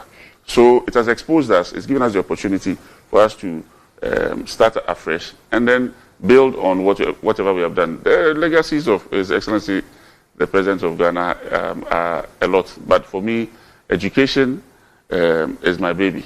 I've always believed that any society that invests in education is investing into the future. You and I here have the opportunity to have all these conversations because we have a certain level of education. And as a government, if we couldn't do anything at all and we just did that and did it well, I'm happy with it. So I think that the Akufo-Addo government has a legacy to be proud of, especially when it comes to the free SHS. Infrastructure-wise, yes, health infrastructure, with all the projects that are going on, Agenda 111 projects that are going on. Some of them, we will not see the fruits today, but we will see them as time goes on. So he has a legacy. We are here to protect it. We believe that Dr. Bawumia, coming in as president, would help us to continue with the good works that we've started and then build Ghana and make Ghana a better place. Right. Where's he? Well, I completely, and I mean completely, reject the thinking that there's something called the political season, and that once you enter that season, leaders can make any statements, whether the statements are foolish, whether the statements violate the national constitution, whether the statements promote chaos and so on. It's okay. It's a political season. I reject that. Our leaders must at all times make statements that are edifying, statements that give us hope, statements which does not destroy our collective search for prosperity. At all times, political season, and even the political season is the most important, because then we are galvanizing people to make choices. And if at the point where you are galvanizing people to make choices, you make irresponsible statements and so on, it to a very large extent destroys the foundations of our politics. So I don't accept that. I mean, I can never accept that. Now, we're talking about legacies also here, you know, and yeah, my friends in the New Patriotic Party like to talk about the legacy they are leaving in the educational sector. I'm one person who does not believe that nothing has happened to the educational sector. A lot of things have happened in the educational sector. And I've said so publicly. Okay. But even what has happened in the educational sector is a build-up on something that you met in power. As I recall, 2007, 2008, the situation with schools, even in the Greater Accra region, was horrible. Especially with the 4-year. Exactly, schools under trees, the shift system, and so on. It took the intervention of the Mills administration to alter that. Now, if you had met that situation, you could not have made the progress that is claimed that has been made in education today. So that legacy is, strictly speaking, not a legacy of the NPP. If the NPP is going to claim that legacy, it has to share it with the Mills administration, which did a lot, first and foremost, to abolish the shift system and to remove so many schools under trees and so on, to introduce innovative ideas, you know, like school uniforms and so on, so many things. Okay. So that's what I say. I mean, you're talking about hospitals. And when I hear them talk about hospitals, it's as if the whole health infrastructure had collapsed. It's not true. Look at the Greater Accra region, the improvements that came, you know, in healthcare delivery, the regional hospital, and many other things, you understand. You look at the bank hospital, you look at so many projects. I'm not going to list all of them. But not on the scale of the Agenda 111. But Agenda 111 is just something that has been initiated. To be honest, as we speak today, Agenda 111 is not contributing anything to our healthcare delivery. That's what I said. As we speak. As we speak, yes, I agree. So in the last long term, in the last 7.5 years, our healthcare system is running on what existed. I agree. Yes. But as part of his legacies, it will form part of his legacy. You know, going into the future. Obviously, they're all at different stages of completion, but assuming they were even finished in 2026, you would have 111 or more new health facilities. That is if we are able to, because the president himself told us that he was going to complete all of that in, was it 18 months? That's why I said, even if it's beyond 2025 and it's 2026, it will still form part of his legacy. So for me, I see that it was a large investment in health that we had not done in a very long time. It's not an investment, it's an idea. It's not investment. It's an idea. GOG funded, as and when we're putting something in it, whoever takes over would have the responsibility of looking for the resources to do all those things. So if it's about, somebody can just get up and say, I want to build 1,000 factories in Ghana, and then start something. And subsequent governments come and finish it, and it says that I left a legacy of 1,000 factories for the Republic of Ghana. But Agenda 111 has gone very far. I mean, if I don't have the figures with me here, but I know that a lot of them are more than 50% complete. A lot of them. No problem. But you see, I mean, right now, as we sit here, we have a huge problem in actualizing dreams. Because we've run bankrupt. We don't have money for anything. That's true. You understand? We've dug a trench with $400 million. Exactly. So that bankruptcy itself is a block in the way of realizing dreams and so on. So for me, the most critical issue is the health of the national economy. Yeah. Because if the health of the national economy is not good, you can't build your agenda 1-1-1 or your agenda 10-10-10 or 20-20-20. You understand? So the health of the national economy is the most crucial matter. And nobody today can argue that the health of the national economy has improved. I mean, I left this country about 6 days ago. At the time I was leaving, the city was hovering around 14.10. In 6 days, it is 15 cedis to $1. You understand? That's the health of the national economy. You are looking at businesses which are closing down. At a time when we are not servicing our external debt. Exactly. You are looking at businesses which have closed down. And you are not talking about a Pampam store operators closing down. Major. We probably don't have that data. You know, when it comes to the health of the economy, I agree with you that we have difficulties. Structurally, as a state, in fact, we have not moved beyond what was left us in 1920. If you look at the Asian economy. We tried to move, and we moved substantially. We tried. Except that in 1966, it was a group of anti-Nkrumah elements and politicians came and just decided to behave like bulls in the Chinese South. Just dismantled everything, wrecked this country completely, brought us on our knees. We can debate whether the coups were the major factor that caused the collapse of all those industries that Uncle Chris is trying to allude to. However, some of these industries were already on their knees before the coup came. And all that coup period. So just take notes. Let's hear. Okay. Let's take notes. Well, I wanted him to finish talking because then, already, I mean, we are running into problems with definitions and so on. The claim that these industries were distressed, it's not true.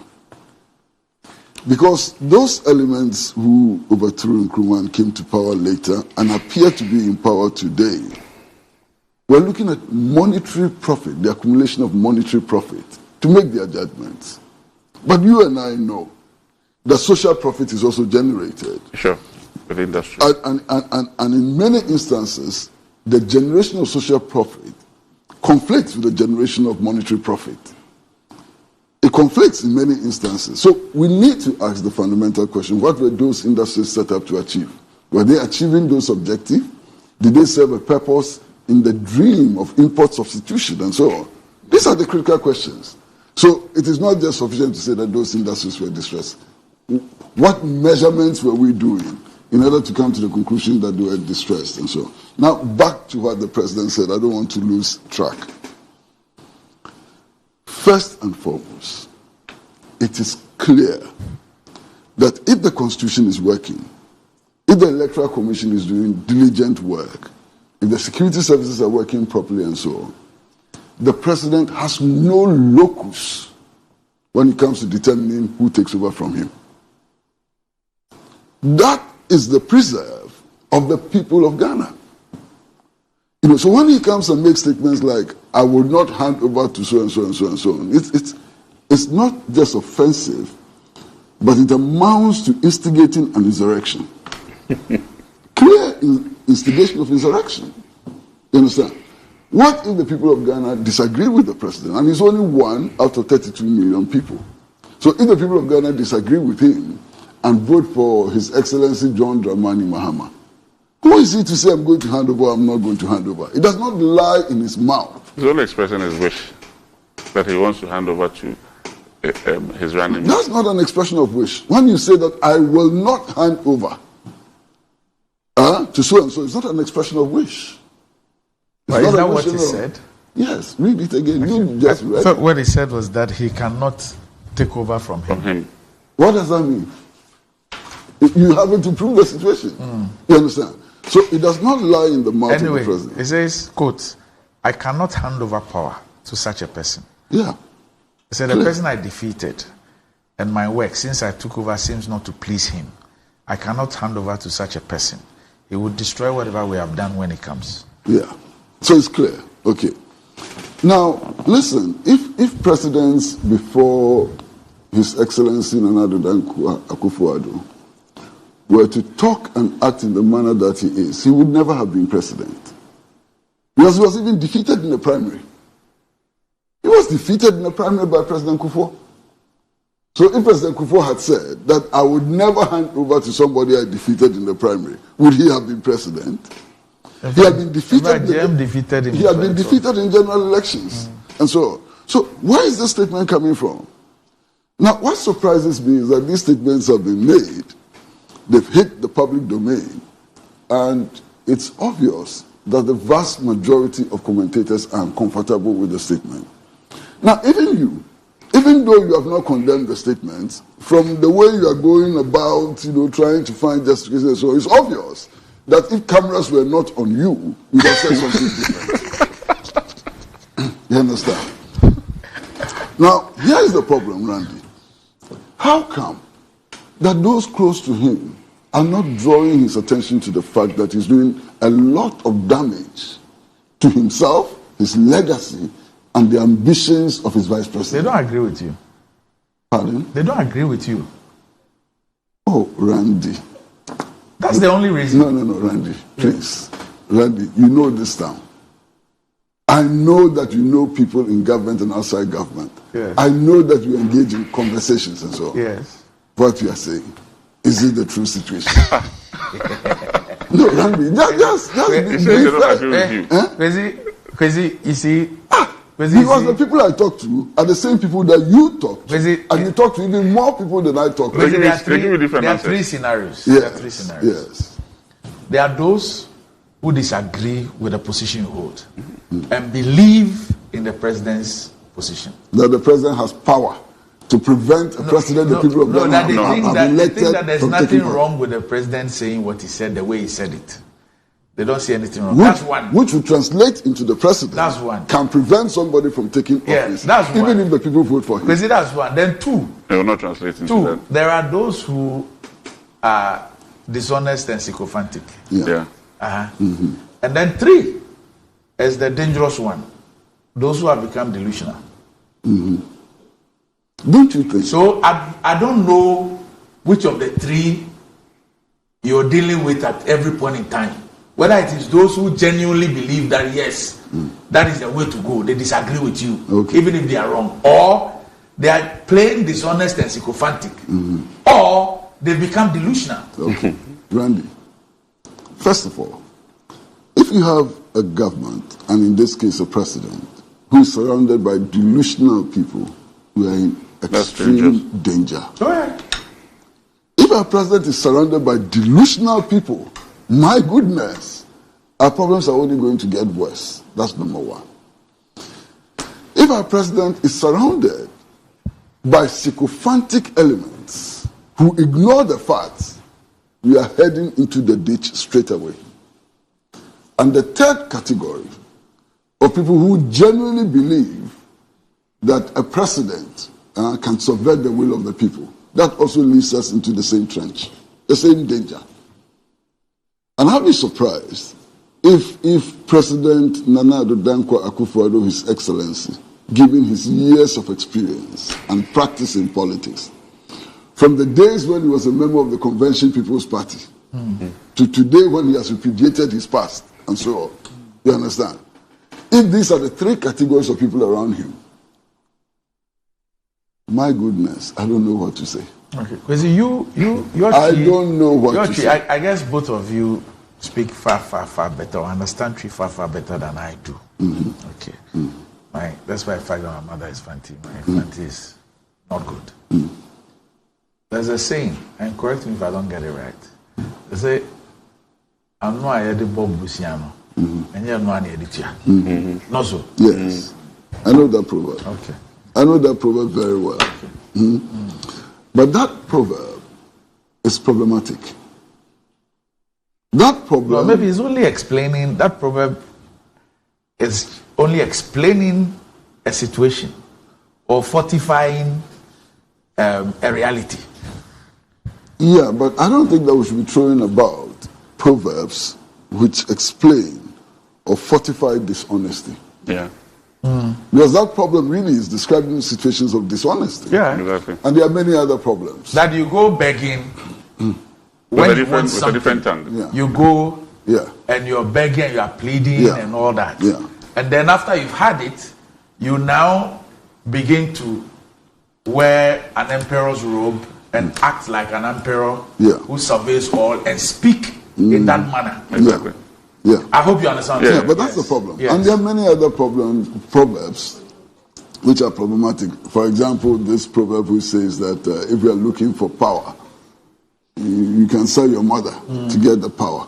And that after you've got the power, you can accumulate enough to go and take back your mother. To go and take back your mother. That's a big, useless problem. It's a problem that does not drive the national development effort.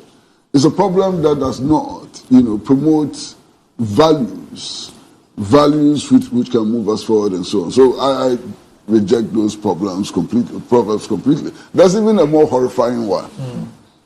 I'm sure you would understand. Bronyani John.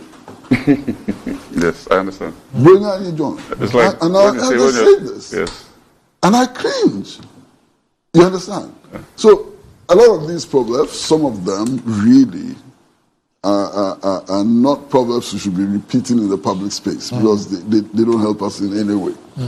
But I think the president needs to be reminded, perhaps in the strongest possible terms, that the subversion of the will of the people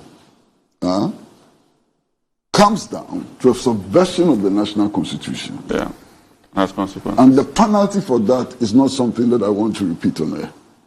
The penalty for subverting the constitution, for subverting the will of the people, is something that I cannot say, but everybody knows what it is. It's the severest punishment you can get in the world. The most severe punishment you can get in the world is for subverting the will of the people. In any case, subverting the will of the people is possible only if the people allow you to subvert their will. If the people of this country decide that nobody will be allowed to subvert their will, nobody can subvert their will. And I think the politicians should be very careful. My advice to His Excellency the President is that I think he should go easy. And he's made this statement 3 times. I've heard him make this statement 3 times. They're dangerous statements. These are not statements expected from a democratic ruler. These are not statements expected from somebody with the slightest, familiarity with law. And I'm choosing my words so very carefully. These are horrible statements. These are subversive statements.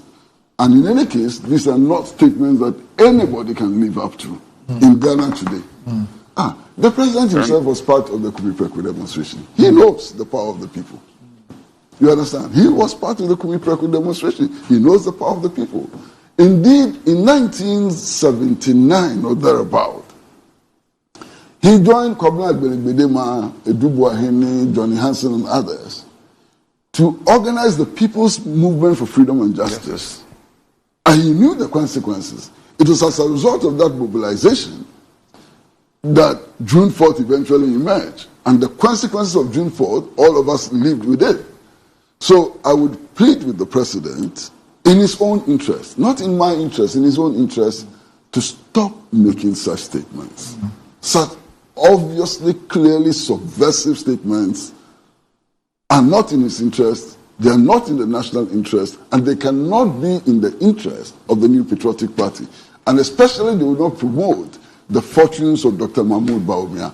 If I were Dr. Mahmoud Bawumia, I would walk to his office and say, please, you are harming me. Stop making these statements.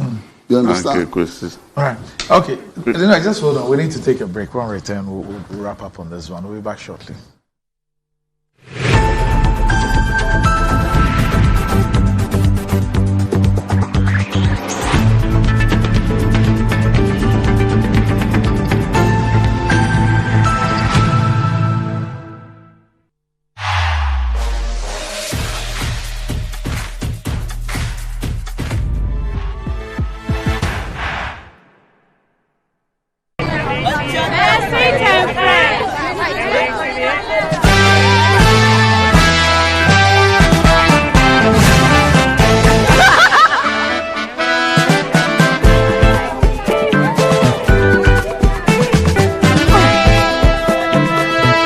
Vital has sachets and in different sizes too.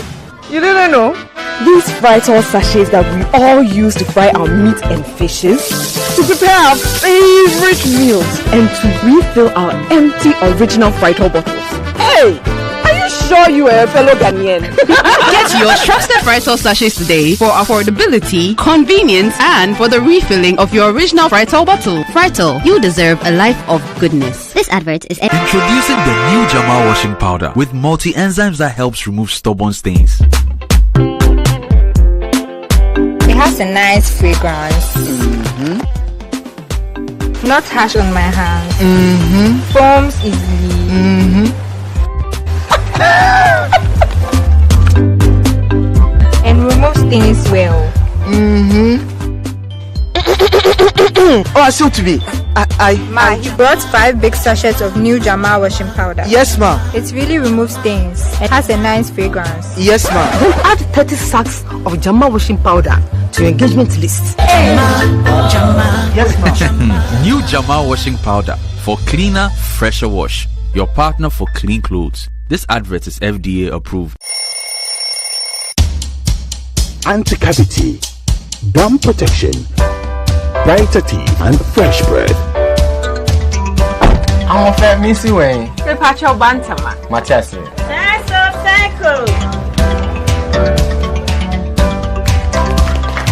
It's her smile, the fresh breath. Me, Jidi said we use Cal 360 toothpaste. Some kind. Cal 360 toothpaste. That's Kia. Cal 360 toothpaste. It's a gum protector. Cal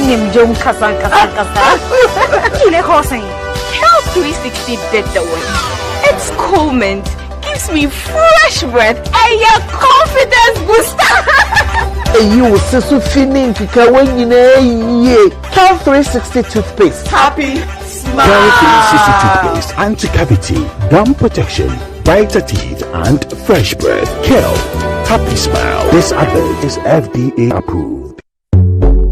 In today's modern world, stairs are a challenge, especially for our elderly and those with health concerns. Navigating them can be difficult and even dangerous, but there's a safer way to move vertically. Lifts and Elevators Limited Company, your answer to a more accessible and secure vertical transportation. Our elevators and escalators, including top-of-the-line pneumatic vacuum elevators, Fuji elevators and escalators, offer a safer and more convenient alternative, eliminating the risks of stairs and enhancing accessibility for homes, businesses, and hospitals. Choose safety and convenience with Lifts and Elevators Limited Company. Elevate your spaces today. For more information, visit our website at www.elevatorsgh.org or call now on 0200-535-515. Lifts and Elevators Limited Company, the elevator people.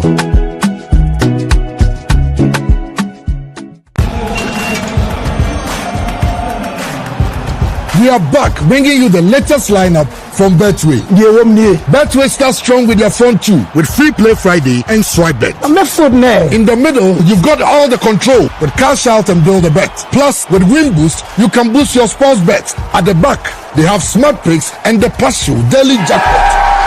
You always get way more with Betway. This advert has been vetted and approved by the Gaming Commission of Ghana. Bet responsibly. No under 18. Terms and conditions apply. Betway. Get way more. In rice, it's me emu ediane biara. Yansio kakre bipe. Emu no nkikamu. Na ne hwam ne dedie. Delicious.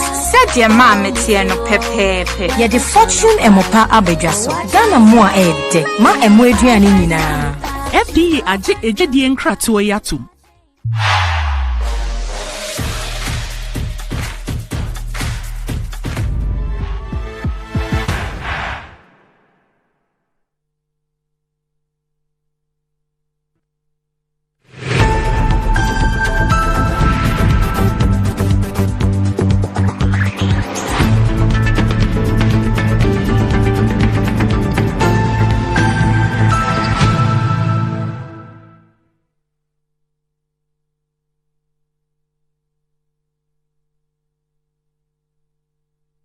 Right, welcome back to the show. If you just joined us, this is Good Morning Ghana Live on Metro TV. Still with me on the show, I have Kwesi Pratt Jr. and the Honorable Ifs Hansen Norte. What does wealth mean to you? Do you want to live like a tycoon? Remember, as God the Mullah, God the Power. Ghana's newest lottery game draws live on Adom TV at 9 a.m., 12 noon, and 6 p.m. daily. Now pick up your phones, tablets, and computers and download the Game Park Games app on Play Store. You can also play on the website at www.gameparkgames.com or by dialing *946# on our networks. Just choose 4 numbers from 0 to 9. It's easy to play and easy to win. Charlie, make we play this game and make some more. Nobody beats our odds in Ghana. Game Park Games, more mola, more power. This game is regulated by a National Lottery Authority and is not for persons under 18. Play responsibly. Ayesuku. Gakosombo Dan be big, but Betway's cash out be bigger. Betway is giving you more control over every thrilling bet you place. Enjoy the biggest and most reliable cash out in Ghana on Betway without any hassle. Sign up today at betway.com.gh. Terms and conditions apply. It's not for persons under 18 and is regulated by the Gaming Commission of Ghana. Betway, get way more. And Blue Jeans energy drink has been on the Ghanaian market for over 20 years. We already know what it does for the body. It contains vitamins and nutrients like vitamin B2, B3, B6, B12, as well as taurine and guarana, which are known to boost your strength and energy as well as promote high performance and endurance. Blue Jeans energy drink has been tested and tried. It's indeed the best. Blue Jeans energy drink is for bold and active men and women. So go on, grab a cold can and power your day. It's in shops nationwide. You can also call Budget Cash and Carry Limited on 0208 128 190 055 001 0000. Yes, me? Yes. Randy. Yes. My uncle here made some comments that I think I just wanted to not rebut but speak to. You know, the president, as we all know, and as he alluded to, is a Democrat. I know that the president is not delusional. Obviously, as a leader, you are surrounded by people. You might be surrounded by some sycophants. That's one. It's a natural phenomenon. You find it. But I can assure the people of Ghana that the MPP will win the 2024 elections clearly and squarely. We will win with the hard work that we're going to do and campaign for our presidential candidates. And obviously, it's easy that to declare who the winner of the 2024 general elections will be.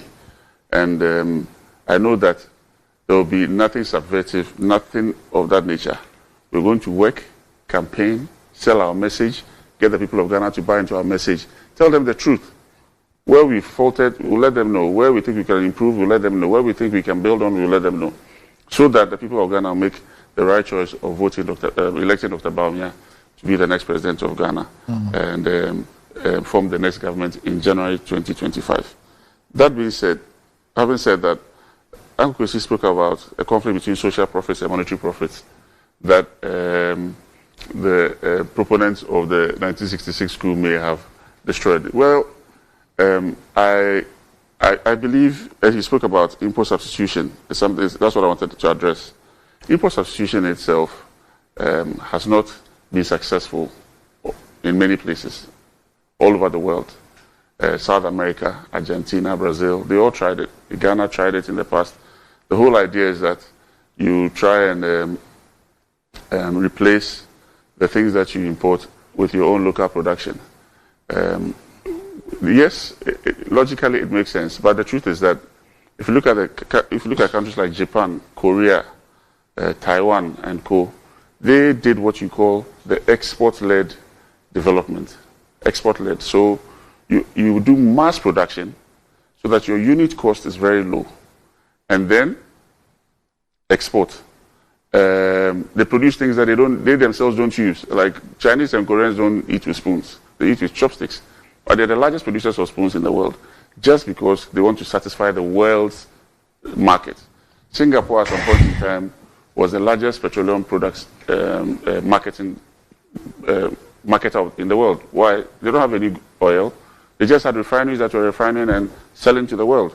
So that model has proven to be more successful. Taiwan has used it, China, Japan, today Indonesia, Malaysia, Bangladesh, they're all doing that. Bangladeshis don't wear Western clothes. They wear saris and lungi.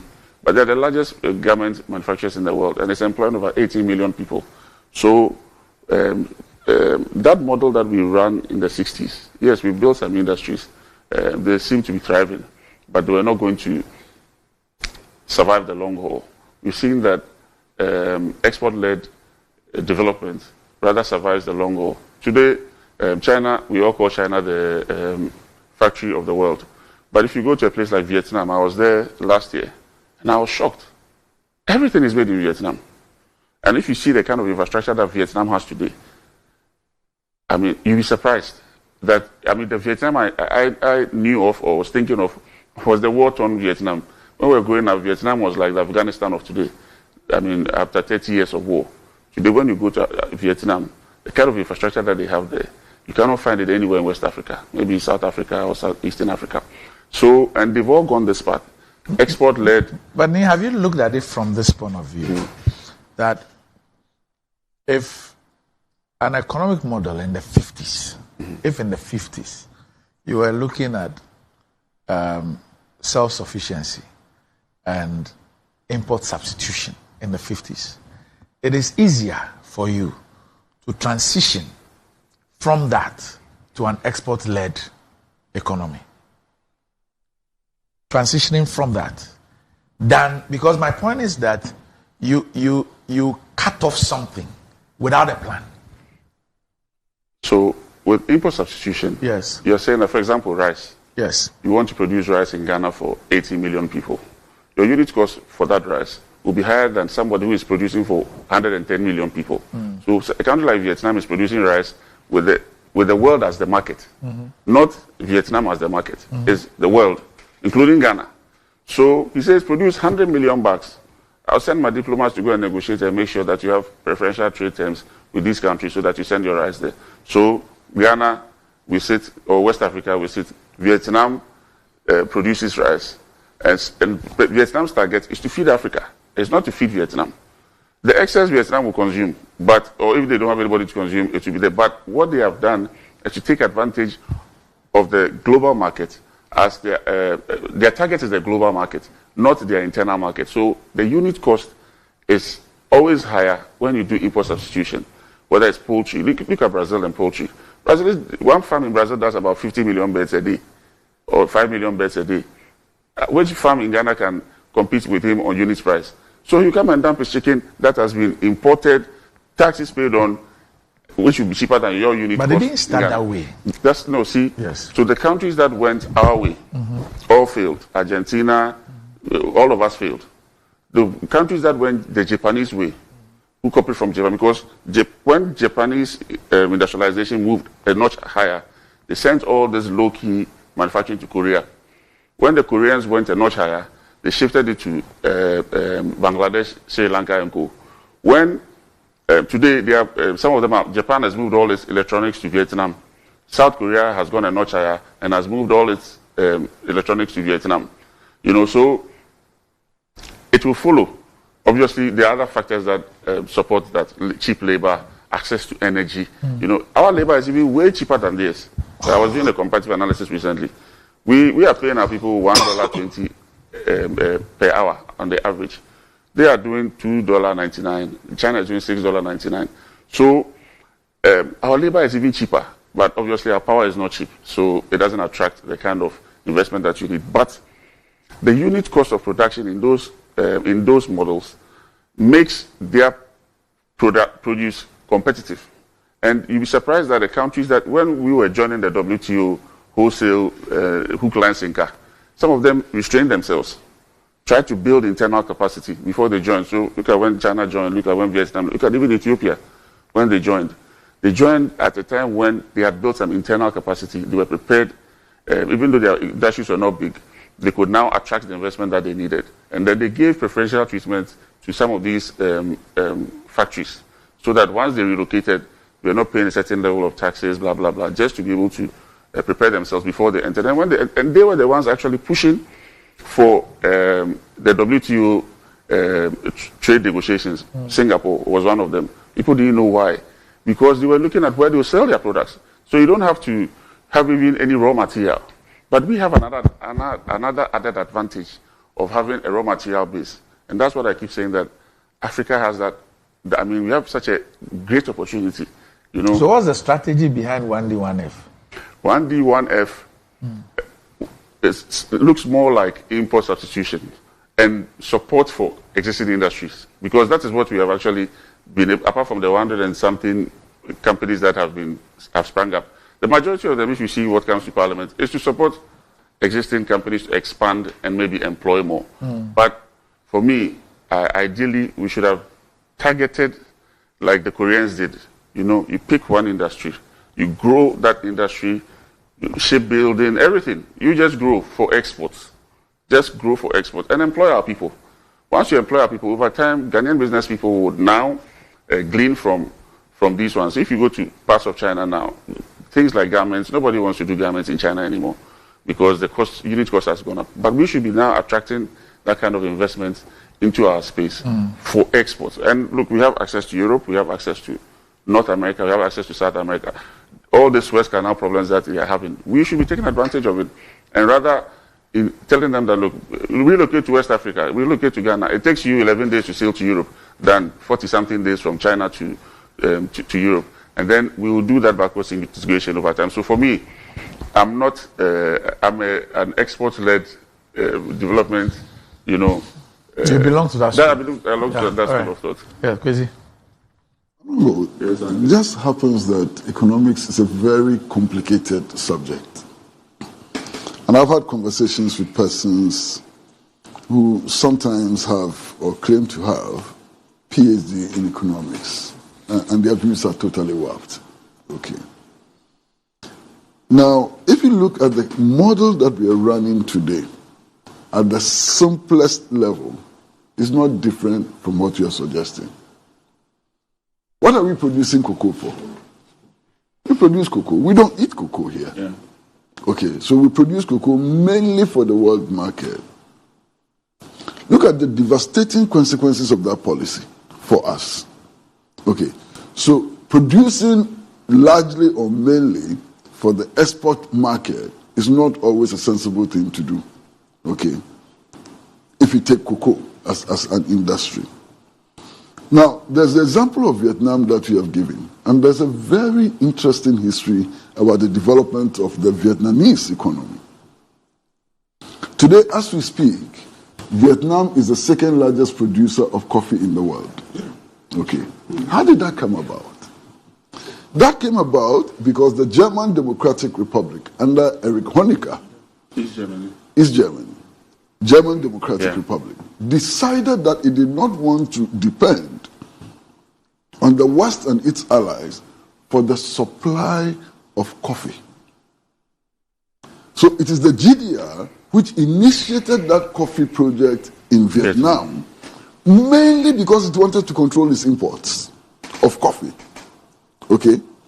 And the GDR was told then that it would take 20 years for that project to mature. Of course, it took 20 years for that project to mature.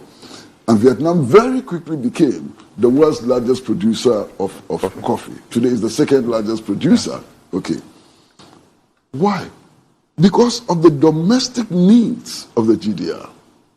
The GDR was not looking at exports or anything, just domestic needs.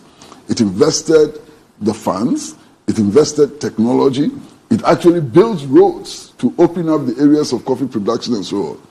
So that's another example. But you see, when we are discussing the success or failures of industry, of commerce and so on, what criteria are we using? My criteria, and I think that criteria makes a lot of sense, is how does that contribute to improve people's access to social services like employment, like health, and so on, housing, and so on? How does it contribute to having a more enlightened society? These are the principal questions we should ask. So, whatever model you adopt, if it just leads to fattening the bank accounts of the managers of big companies and so on, it's a failure. If it doesn't translate into social transformation of the ordinary, I hate to use that word, ordinary people. But for the purpose of this discussion, I would excuse myself.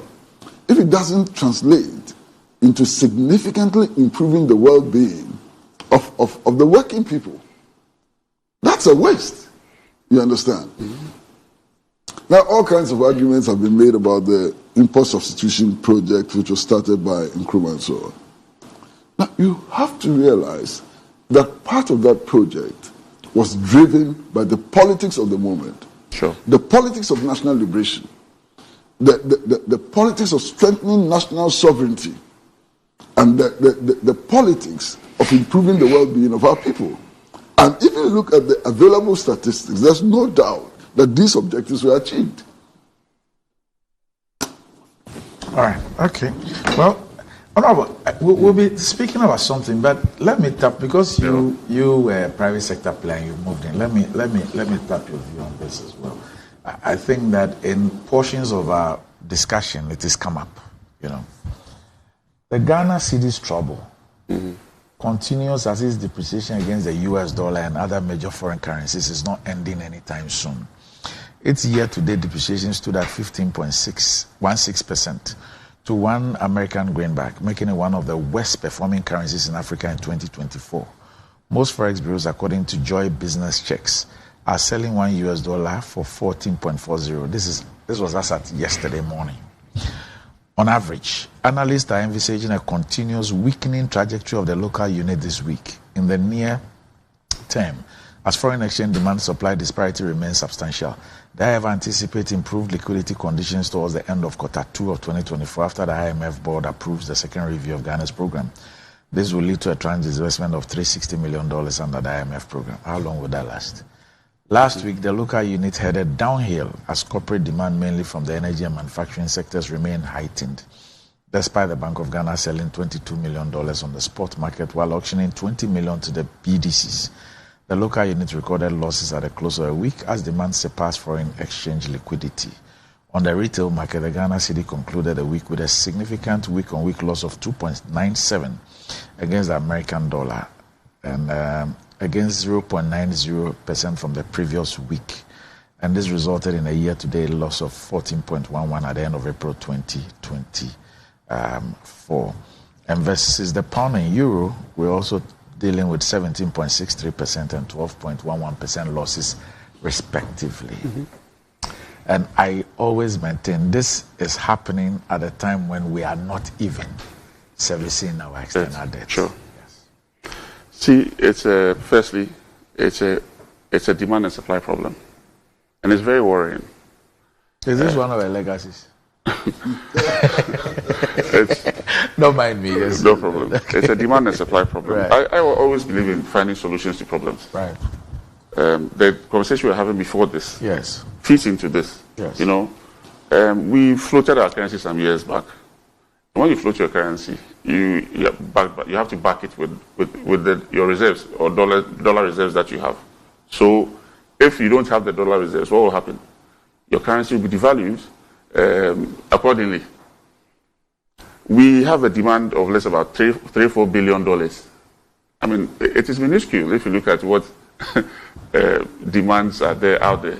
$3 billion, even private companies in America or China can fund this. However, the whole state of Ghana cannot find this money.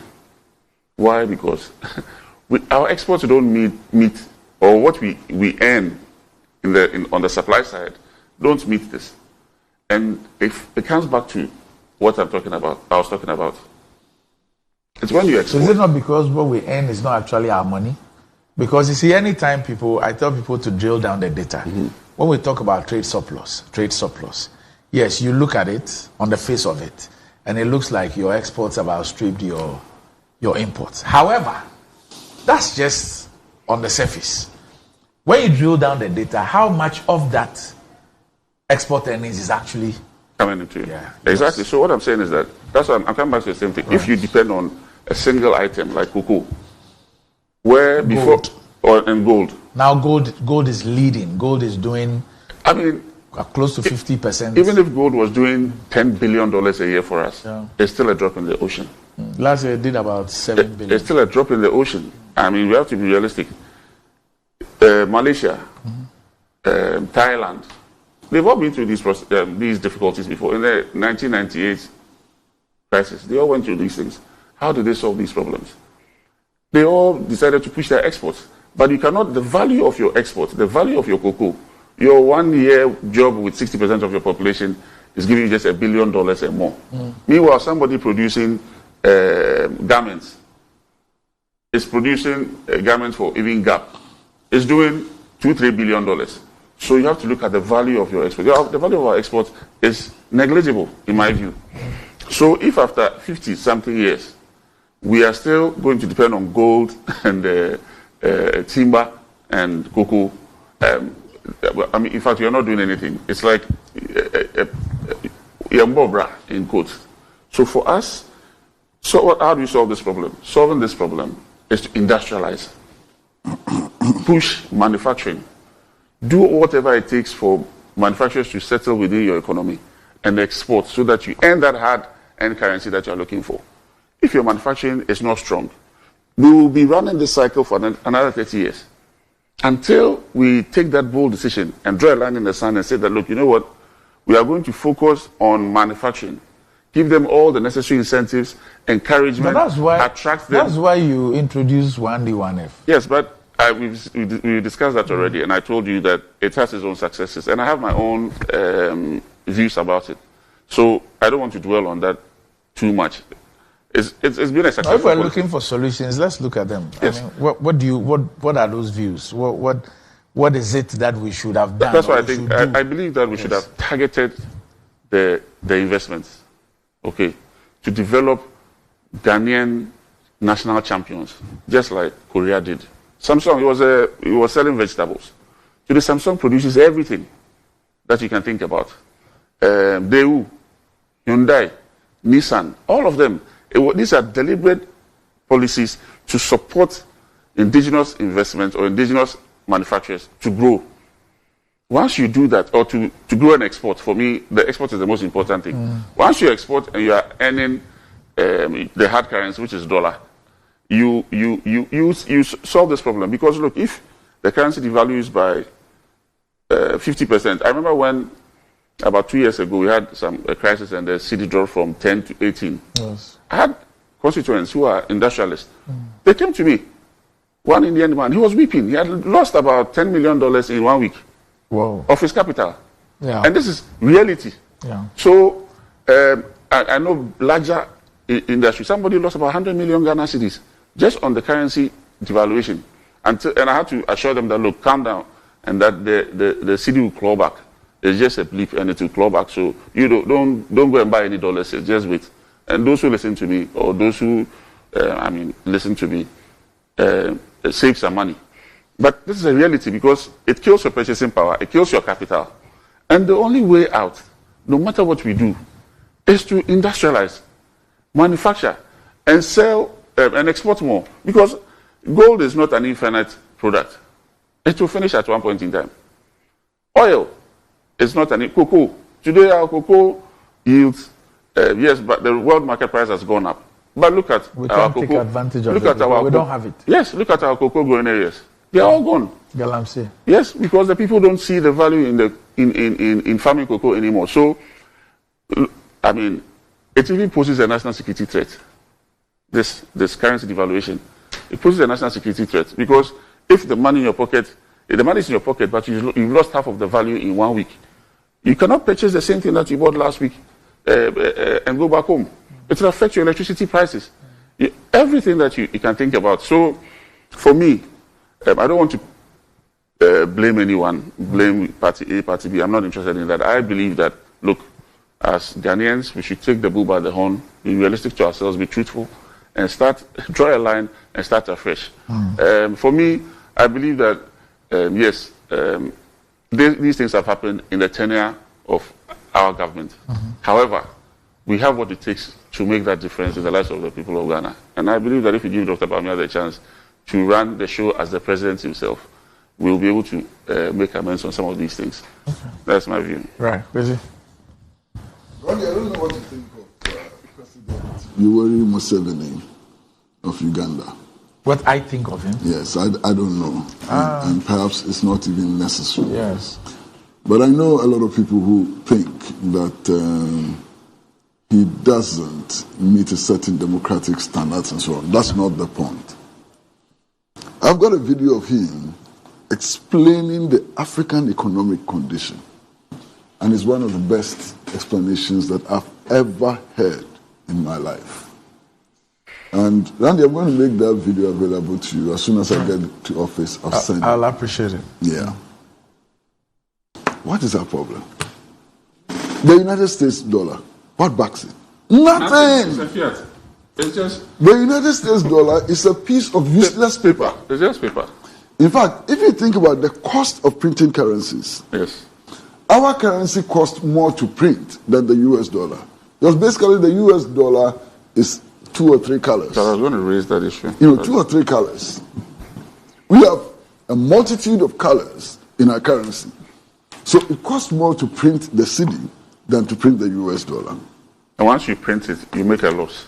If you buy it, because you pay a price for it. So if it's 10 cedis and you print 10 of that, that is 100 cedis, let's give it at $1. Once the money is printed, you lose that $1 off it. So it becomes... So what makes the US dollar so strong? It's not backed by gold, it's not backed by anything. Just a piece of paper. It's backed by arms, strength, political hegemony. Political hegemony, yes, imperialism. Yes, imperialism. You understand? Political hegemony. So even at the economic level, the struggle is not just pure economics. You understand? At sometimes, you are dealing with political economy. Yeah. The level of your diplomacy, your influence in the world, all of those things affect the quality of your currency. Otherwise, the US dollar is worth nothing. You understand? But that's, just to cut you, but that's why some countries are even shifting and are buying a lot of gold now. Some of the gold that are being shipped out of Ghana, or the money that is coming from Ghana, is coming from Asian governments, India, China, and co. Because people are actually hoarding gold now in anticipation that, look, we will dump the dollar very soon. No, the Russians. Yes, the Russians. How have they managed to defeat this multiplicity of sanctions that has been imposed upon them in the West? It's back to referencing gold. Yes. You understand? Now, fortunately for us, I think today Ghana is the largest producer of gold in Africa. What are we doing? What are we doing? You understand? And you make a very important point. Gold is a non-renewable resource. If you dig it out of the ground, you can't plant it, you can't do anything about it, it's gone and so on. And that is why we ought to be a lot more sensible about how we exploit our gold and what we do with it. And not just leave it to the rampants like Galamsey and so on, you see.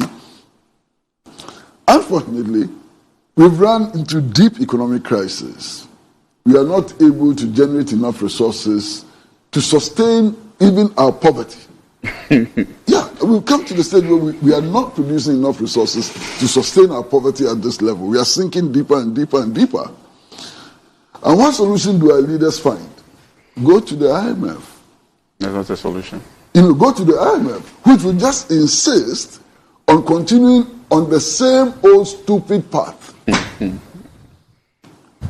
So I think that, look, the time has come for a rethinking of the economy. We have to draw a line. Because without a fundamental rethinking of the national economy, the cedi will continue to perform the way it is performing. I know currency traders who hedge their bets from January that the cedi will drop. So, they short their bet and just wait for the cedi to drop to a certain level and then collect the as a matter of fact, because you know that it's going to happen. Another view of the show, Prosper, it says that Nino is solid, a little truthful than an average politician. Oh. No, but he still does his things. Oh. No, I mean, I think that he's very well informed. The Honorable is very well informed. I think that he does concrete scientific analysis and so on, even though occasionally that political thing creeps in and so on. But it's forgivable. I mean, how many people in this country do pure scientific analysis? Very few. So I think you deserve the commendation. I'm grateful. And I think it helps the discussion. But the point I'm making is that at the beginning of the year, those who predicted that the city would hit 15, they were seen as doomsayers. You remember the kinds of things which were said about them and so on. Now we are there. And we are not even in the middle of the year. We are in May. The early stages of May, we've hit it. You understand? And it's going to get worse. Now, I agree fully with Randy. All of these things are happening at a time when we are not paying our external debts. So if we had started paying our external debts and so on, where would we be by now? And those debts have not been forgiven. They are lying there. They are waiting for us. Does it even make sense, Kwesi, that in the report I read, there's a part that was missing, but that's what saddens me. That we are anticipating improved liquidity towards the end of Q2 when the IMF board approves the 360 million. Yeah. What is $360 million? And we've been doing this syndicated cocoa loan. Even before you go for the syndication, they can count the number of trees that you have and your yield. There's, what do you call it? Now we've got into a point where satellites. Even the syndicated loan, we are scared. First of all, we struggled to even raise something small. Even the something small, we are scared to go for the second tranche because we don't have what it takes to pay. You don't have the means. That's where we have reached. You don't have the beans. That's the whole we find ourselves in. And the quantity of beans you produce is progressively getting down because of galamsey, primarily because of galamsey. You understand? So, Randy, I mean, look, to be honest with you, when I sit back, and in all honesty, when I sit back, I ask myself, why are politicians competing for power? Because if you know the state of the national economy, if you know where we are, you must be, I can't say it, you must be something to be seeking power at this stage. That's why I said, let Dr. Bawumia correct the mistakes. Let's allow Dr. Bawumia to correct the mistakes. He is the last person who should be attempting to become president. Why? If you think that because he should know better where we are today. Let him correct his mistakes. If there's a mistake, let him correct it. But if he knew how to correct the mistakes, we will be where we are. If he knew how to correct the mistakes, he was not at the helm of affairs. Now let's give him the helm, and he will correct when the I mistakes. see him saying "Fastia no mami," and so on, I'm beginning to wonder. I mean, doesn't he know this year? It's last year. Who wants to take this year? We did it 7 years into waiting us. Hey, Master, we are in very deep crisis. Some of the things are so laughable. I mean, I do these social media things. I try to do them, especially WhatsApp. And I see some of the videos and so on. I was shocked when I realized that you were on WhatsApp. Yeah, my lips want to crack. Because there's this guy, MPP commentator, who is so busily talking about the incompetence of Mahama. And he's talking about the Sagrame housing project. Okay. So this NDC chap just goes and takes a photograph of the National Cathedral. And invariably, the same amount of money that was used to develop Sagrame is the same amount of money that has been sunk into the National Cathedral project. So the guy simply says that if you spend 200 million building Sagrame, and your opponent spends 200 million digging this hole, who is incompetent? Okay. Maybe you can turn the hole into an Olympic pool. No. You cannot. You have to fill it with water first. And that's also additional expenses. See, Randy. Yes. On the National Cathedral, yes, I sincerely believe that we should have built a multi-purpose or multi-faith hall for the state. That's fine. Yes, I'm a Christian. I'm a Methodist. I'm active in my church. But I believe that Ghana must be a secular state. So if we have to use the state resources for anything got to do with religion, it has to have that secular nature. So I would have preferred that we did a multi-faith hall where everybody could go and pray, or for national events we could have that. But as we find it today, it's a cathedral. I mean, it's the president's. Honorable, it's not a cathedral. No. It is a hall. It's the president. It's the president. Is that enough bigger than a hole?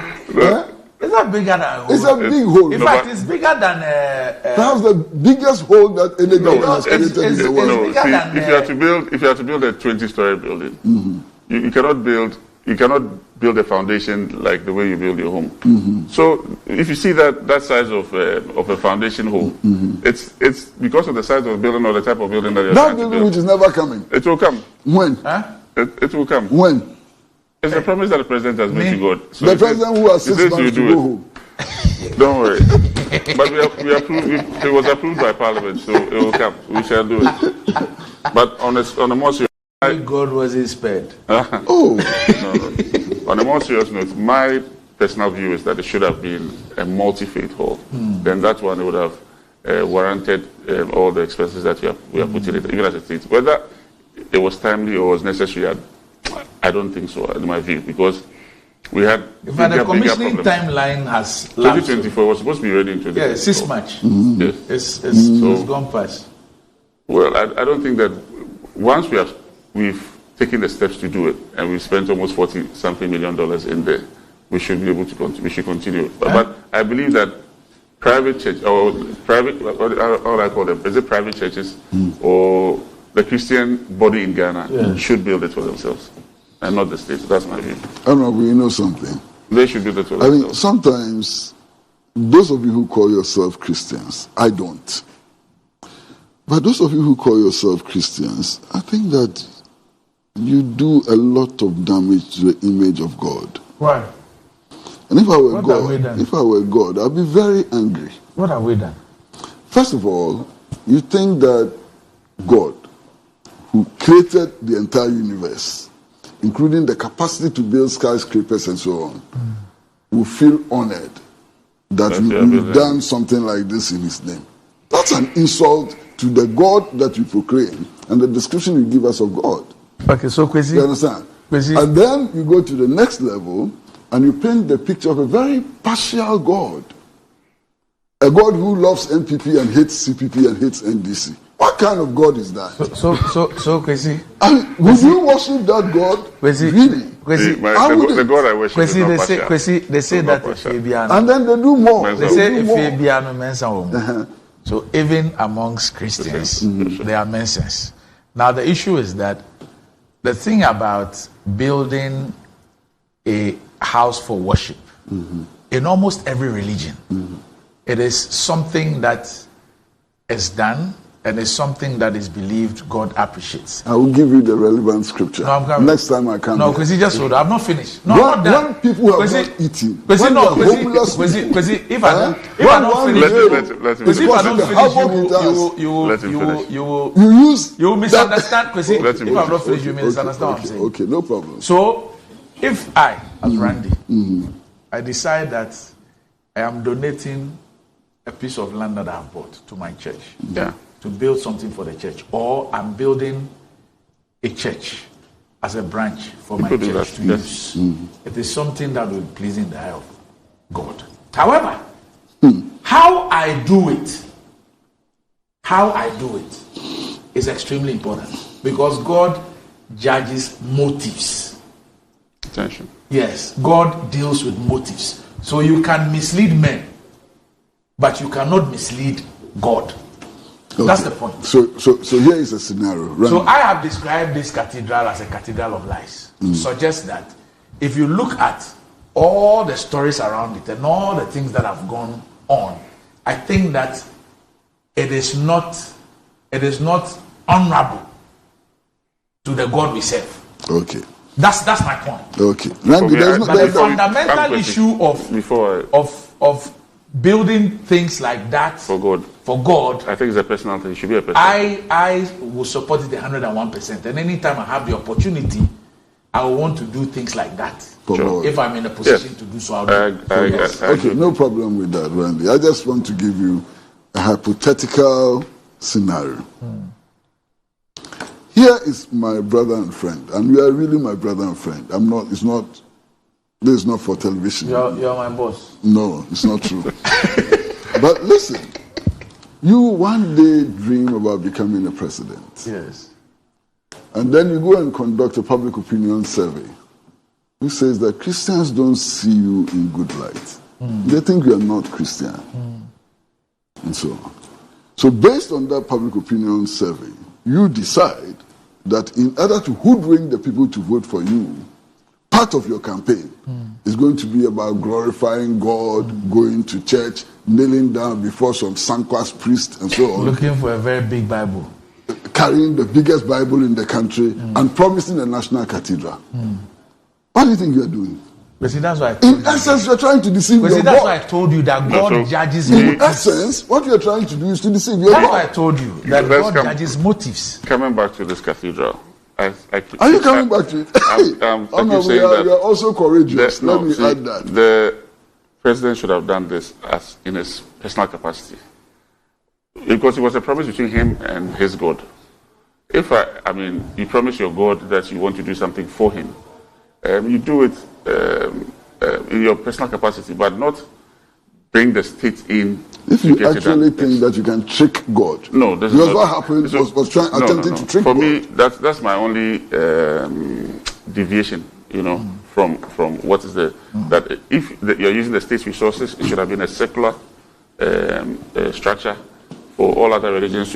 My university in the UK, we had a chapel, a building which was a chapel, a mosque, and a prayer place for Hindus. Depending on what you are doing at that time, it's converted, and then you use the place.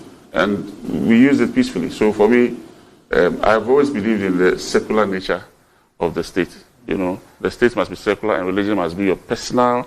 It must be a personal thing between you and your God.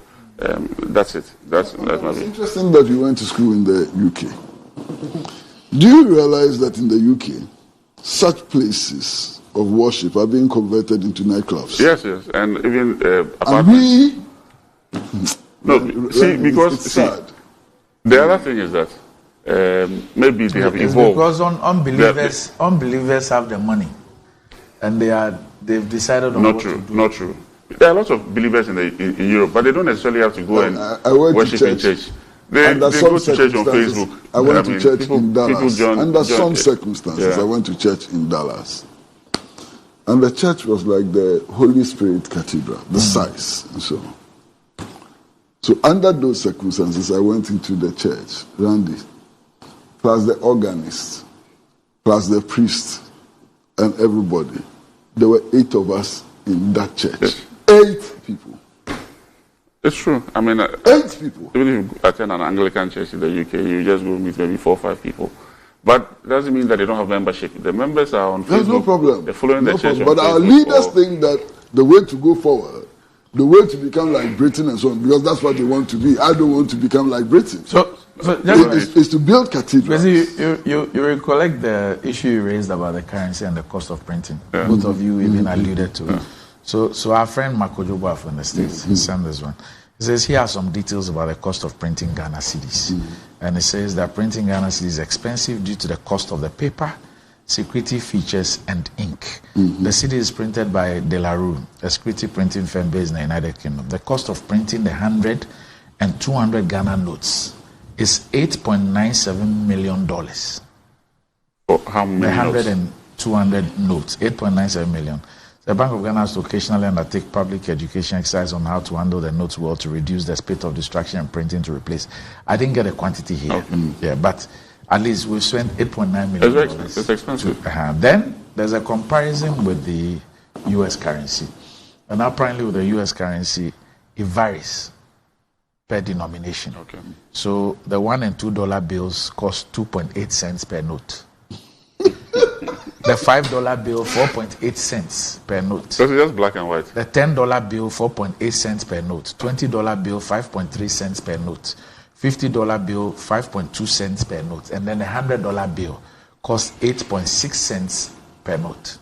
And anytime you're in the States, you realize how suspicious you are looked at when you have a big note. $100, even a $50 note. Even the UK, £50. Yes. They will market it and the tester. So this is how much we spend. Even the cost of the notes and all that. And it has to do with paper, security features, and ink. the more colors you have, the more expensive it is. So the Fiat, and our currency is very colorful, I know. We have about 4 or 5 colors. The red, blue, green, and another color. But the very nature of currencies, or the current currency systems that we have, where it's just a fiat, it's like a fraudulent check. Because there's nothing back in it. Absolutely nothing. Apart from maybe might. That comes in. Absolutely nothing. And then even when it comes to our banking sectors, it's also what we call, just forgot the technical name. Promissory note? No. Anyway, if I remember, I'll let you know. It's like you create a debt, the bank prints money to feed the debt, and then that's it. The whole system is built on it's not even on trust. But you'd say, I don't want to use the word fraud on TV, but it's it's a legalized Ponzi. Yeah, it doesn't make sense. It just doesn't make sense. Anyway, that's the accurate description. It's a Ponzi scheme because. But anyway, let's see. We don't know what will happen in the next 20 years when the BRICS and co realign themselves. We'll know what to say. All right. So thanks, gentlemen, for joining me on the show. Thanks. Up next, GMG Trends.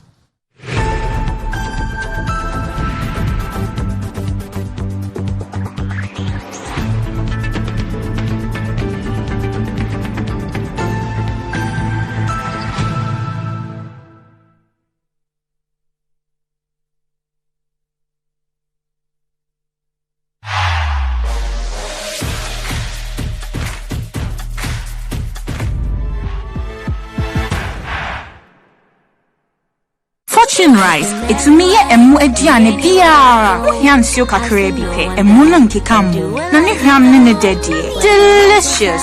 Said your mama tie no pepepe. Ye the Fortune emopa abedwaso. Ghana mo a ede. Ma emu eduane nyina. FDA aje ejedi nkratoa yatum.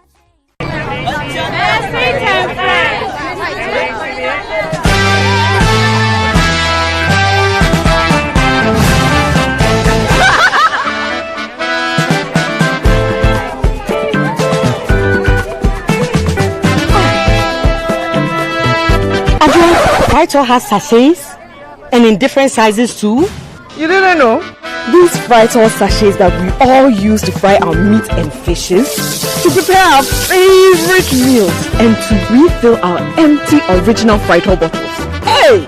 Are you sure you are a fellow Ghanaian? Get your trusted Fritor sachets today for affordability, convenience, and for the refilling of your original Fritor bottle. Fritor, you deserve a life of goodness. This advert is Alive soap. Just like how water refreshes you on a hot sunny day, it takes a refreshing bath with Alive soap to feel its pleasant fragrances. The soap I want and need at the end of every day, leaving you with soft, smooth and fresh looking skin. You make me feel alive, you really brighten my day, my day. Available in lemon, coconut, rose and aloe vera fragrance. Alive soap. Feel fresh, feel alive.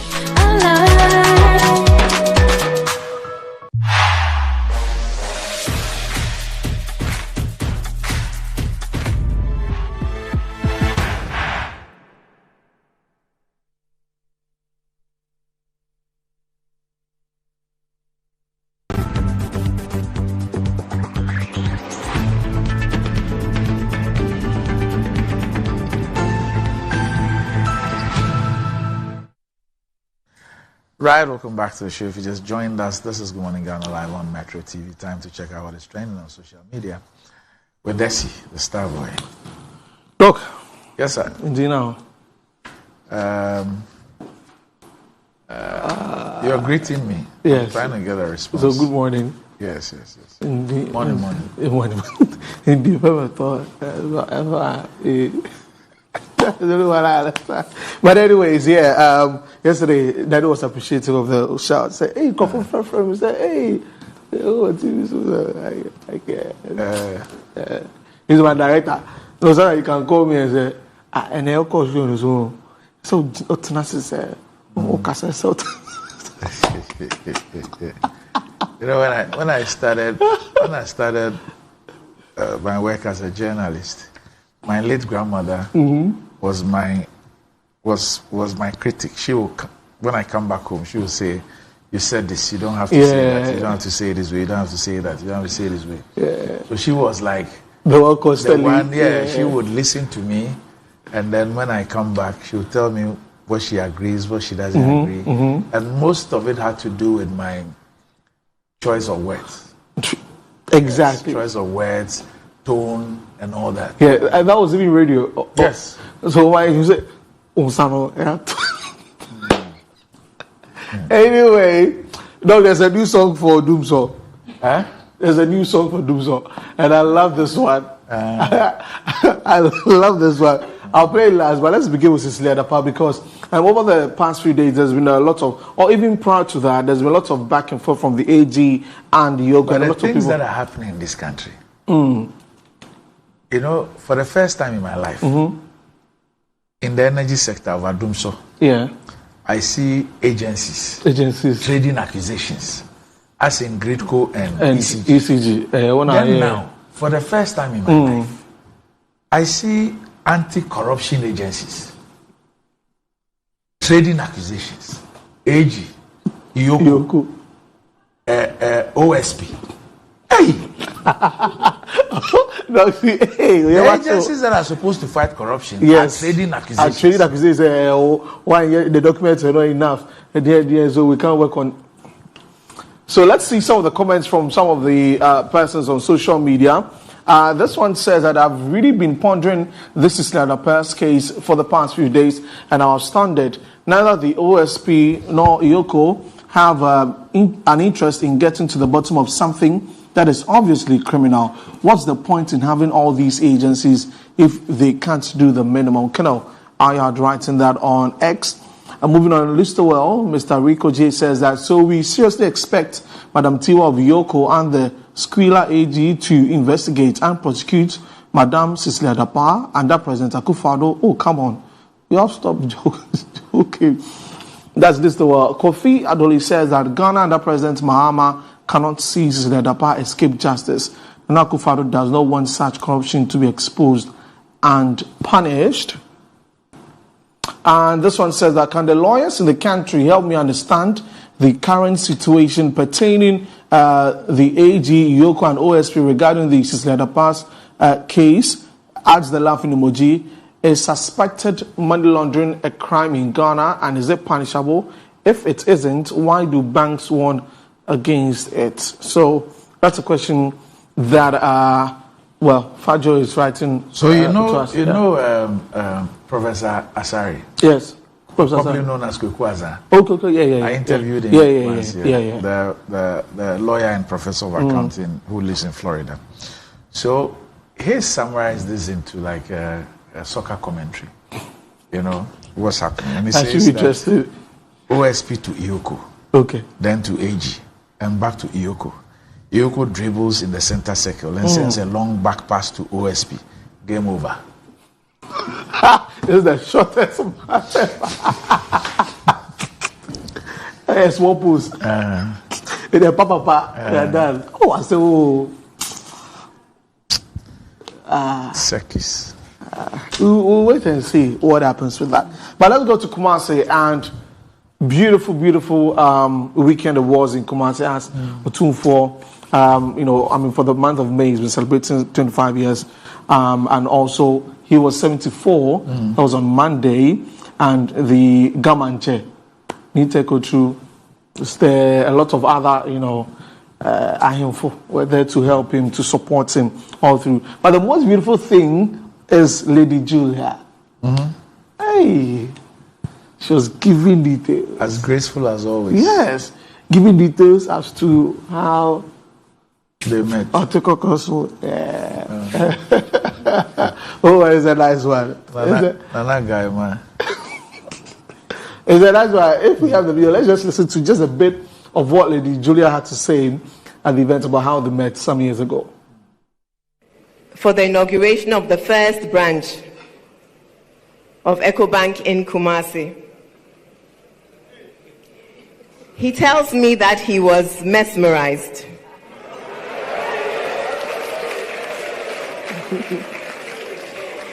That at the end of the ceremony, even though it had started to rain, he refused to leave, despite the prompting of his courtiers. He made sure he found out who I was and how to get in touch with me before leaving the event grounds.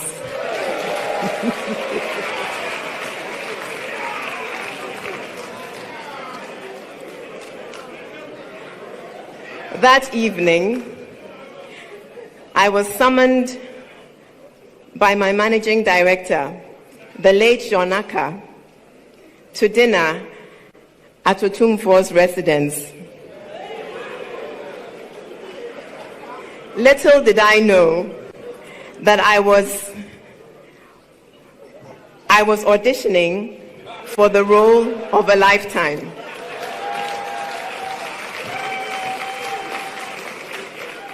And here we are, 22 years.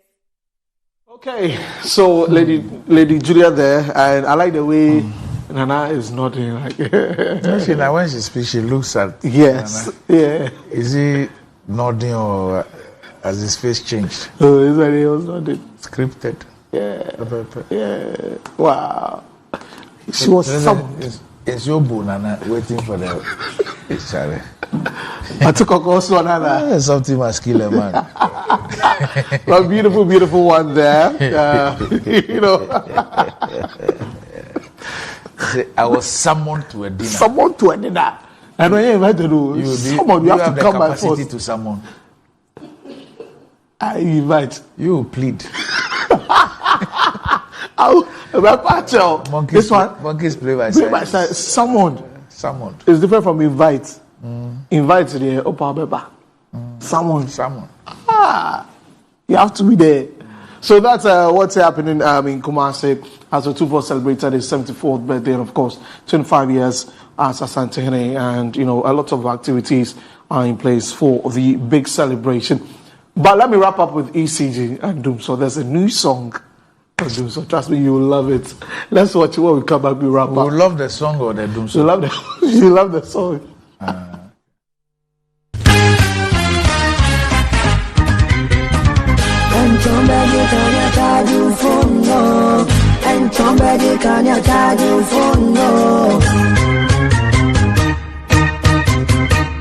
And I do the same I see the freedom Kanya. Ash, show them me. And I do the same I see the freedom Kanya. Ash, show them me. And I do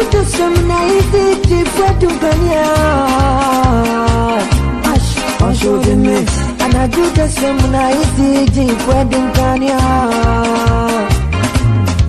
Ashama for ye bedum, Madina for ye bedum. That's why afraid, yeah, bedroom tea, or the cup for, yeah, bedroom, mama, not that washing my for.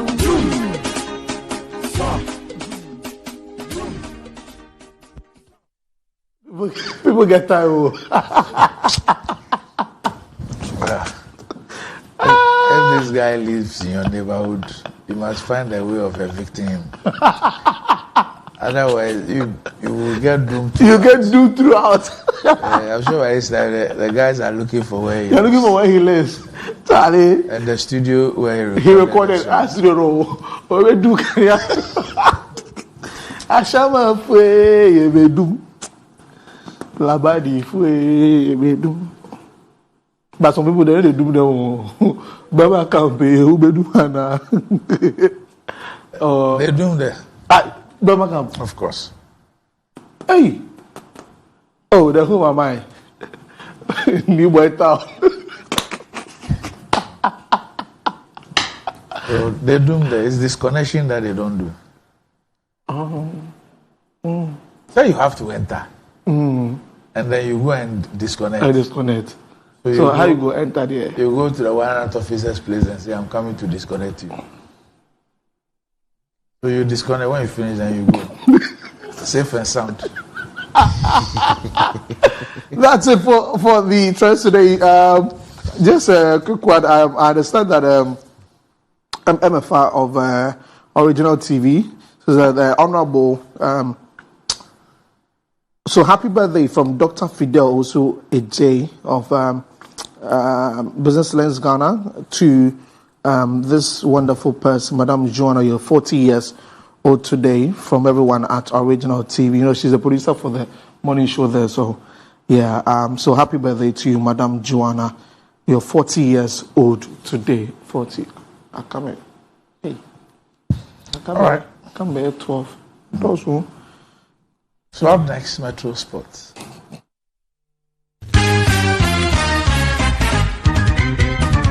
And somebody can charge you for no. And somebody can charge you for no.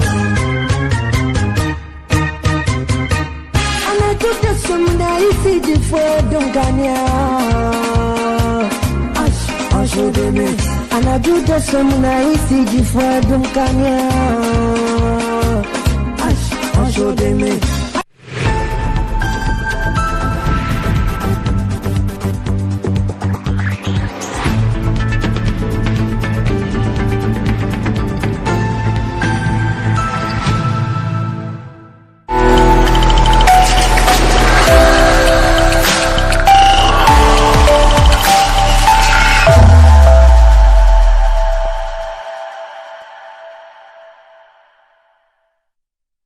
Fortune Rice. It's